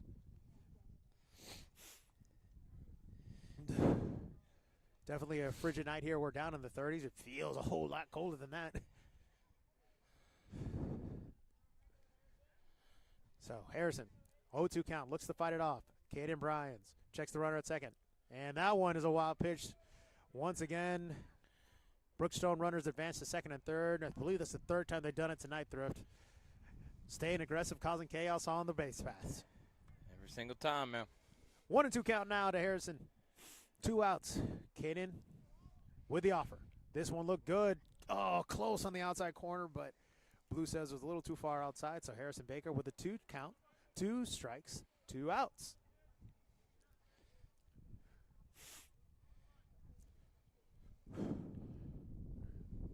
Here comes the offer. Ooh, that one catches the inside. A little close for comfort for all parties involved. Full count now with the base open on first. Caden Bryans, of course, played center field to start off this game. Comes in relief, the 3rd pitcher of the night. Great swing here. Goes to the shortstop. Should be an easy play. Axel completes the play over to first base. We will wrap that up here. 4 more runs for Brookstone. It is 12-1 as we head to the 7th and final inning of this one. You're watching Georgia Alabama Sports Live. We'll wrap this up when we come back.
William Randall starts things off at the bottom of the 7th. It's 3 more outs for Columbus High. It's quite a mountain to climb here, folks, as Ben Ivy's on the mound for Brookstone.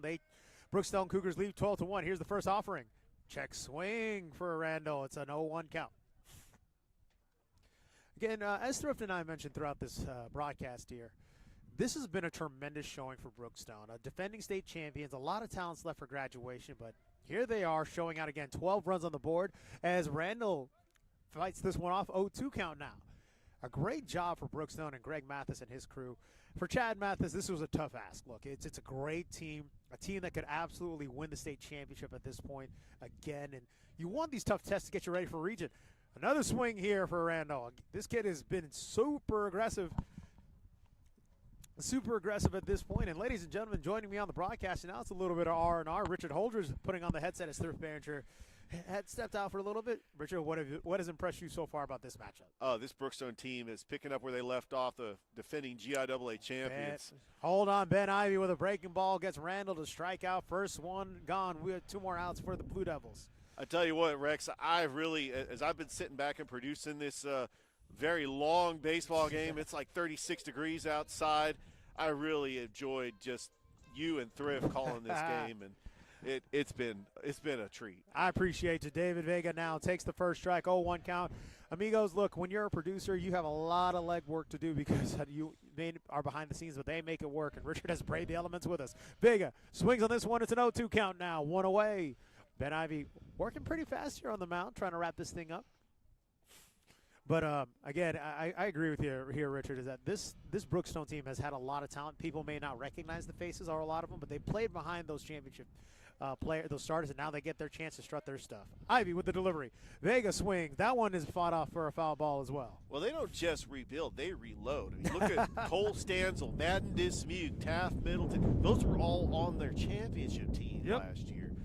And now the guys behind him get to play. Yeah, and you see a guy like Brandon Neal, who's a freshman, and now he's a sophomore. Rising sophomore. David Vega swings on this one. It's a slow ward that gets past Ivy, but thrown out at first. Hey, great hustle there by Ivy as he trips up. Vega as he trips up after the sprint to first, but Maddox Anderson represents the final out here of the game, and a great fight here for Columbus High, but Chi-Woo Kim had shown out this game as a starting pitcher. I actually think he might be the best pitcher in this area. I mean, he's a contender. He's got some nasty stuff. Maddox Anderson looked at that first offering. It's a 1-0 count. Look, the kid is absolutely lights out, and you see how controlled he was, the pace that he went at, the selection he had, the location he had. It was fantastic. Ivy with the second offering. That one finds the strike zone. 1-1 count now for Maddox. But when you talk about pitchers in this area, it's easy to see, like, this place has produced guys like Huddy, Jordan Weems, great talent as well. That's another strike here from Maddox. 1-2 count, 2 outs. Could this be the final pitch here for Ben Ivy? Yeah, Jordan Weems played right in this stadium. Sure as part of those great championship teams. And Ben Ivy shuts the door here. Ladies and gentlemen, that will do it. Brookstone kicks off the season in impressive fashion, folks. 12-1 win over Columbus High. And what a performance here for Chi-Woo Kim. Your final score, 12-1. Unfortunately, Columbus High does fall to 1-4, but folks, as Thrift mentioned as he joins us on the headset again, this team still has a lot of talent and a potential to go far, right, Thrift? Exactly right, man. Both these teams we're gonna see them many more times, but what a start for Brookstone. The Alex Quinney All-State Good Hands Player of the Game, Chun-Woo Kim. Can't get it out right now. Mr. Kim was fantastic. Lights out, and what a performance. Oh, look, I would have to agree with Richard Holders what he said. He could be one of the best pitchers in the area because when that kid is locked in, good luck if you have a play. Well, for Thrift Behringer, Richard Holders, I'm Rex Castillo. Thank you so much for joining us here at Georgia Alabama Sports Live. Your final score, Brookstone 12, Columbus High 1. Thank you so much for joining us. Have a great rest of your night.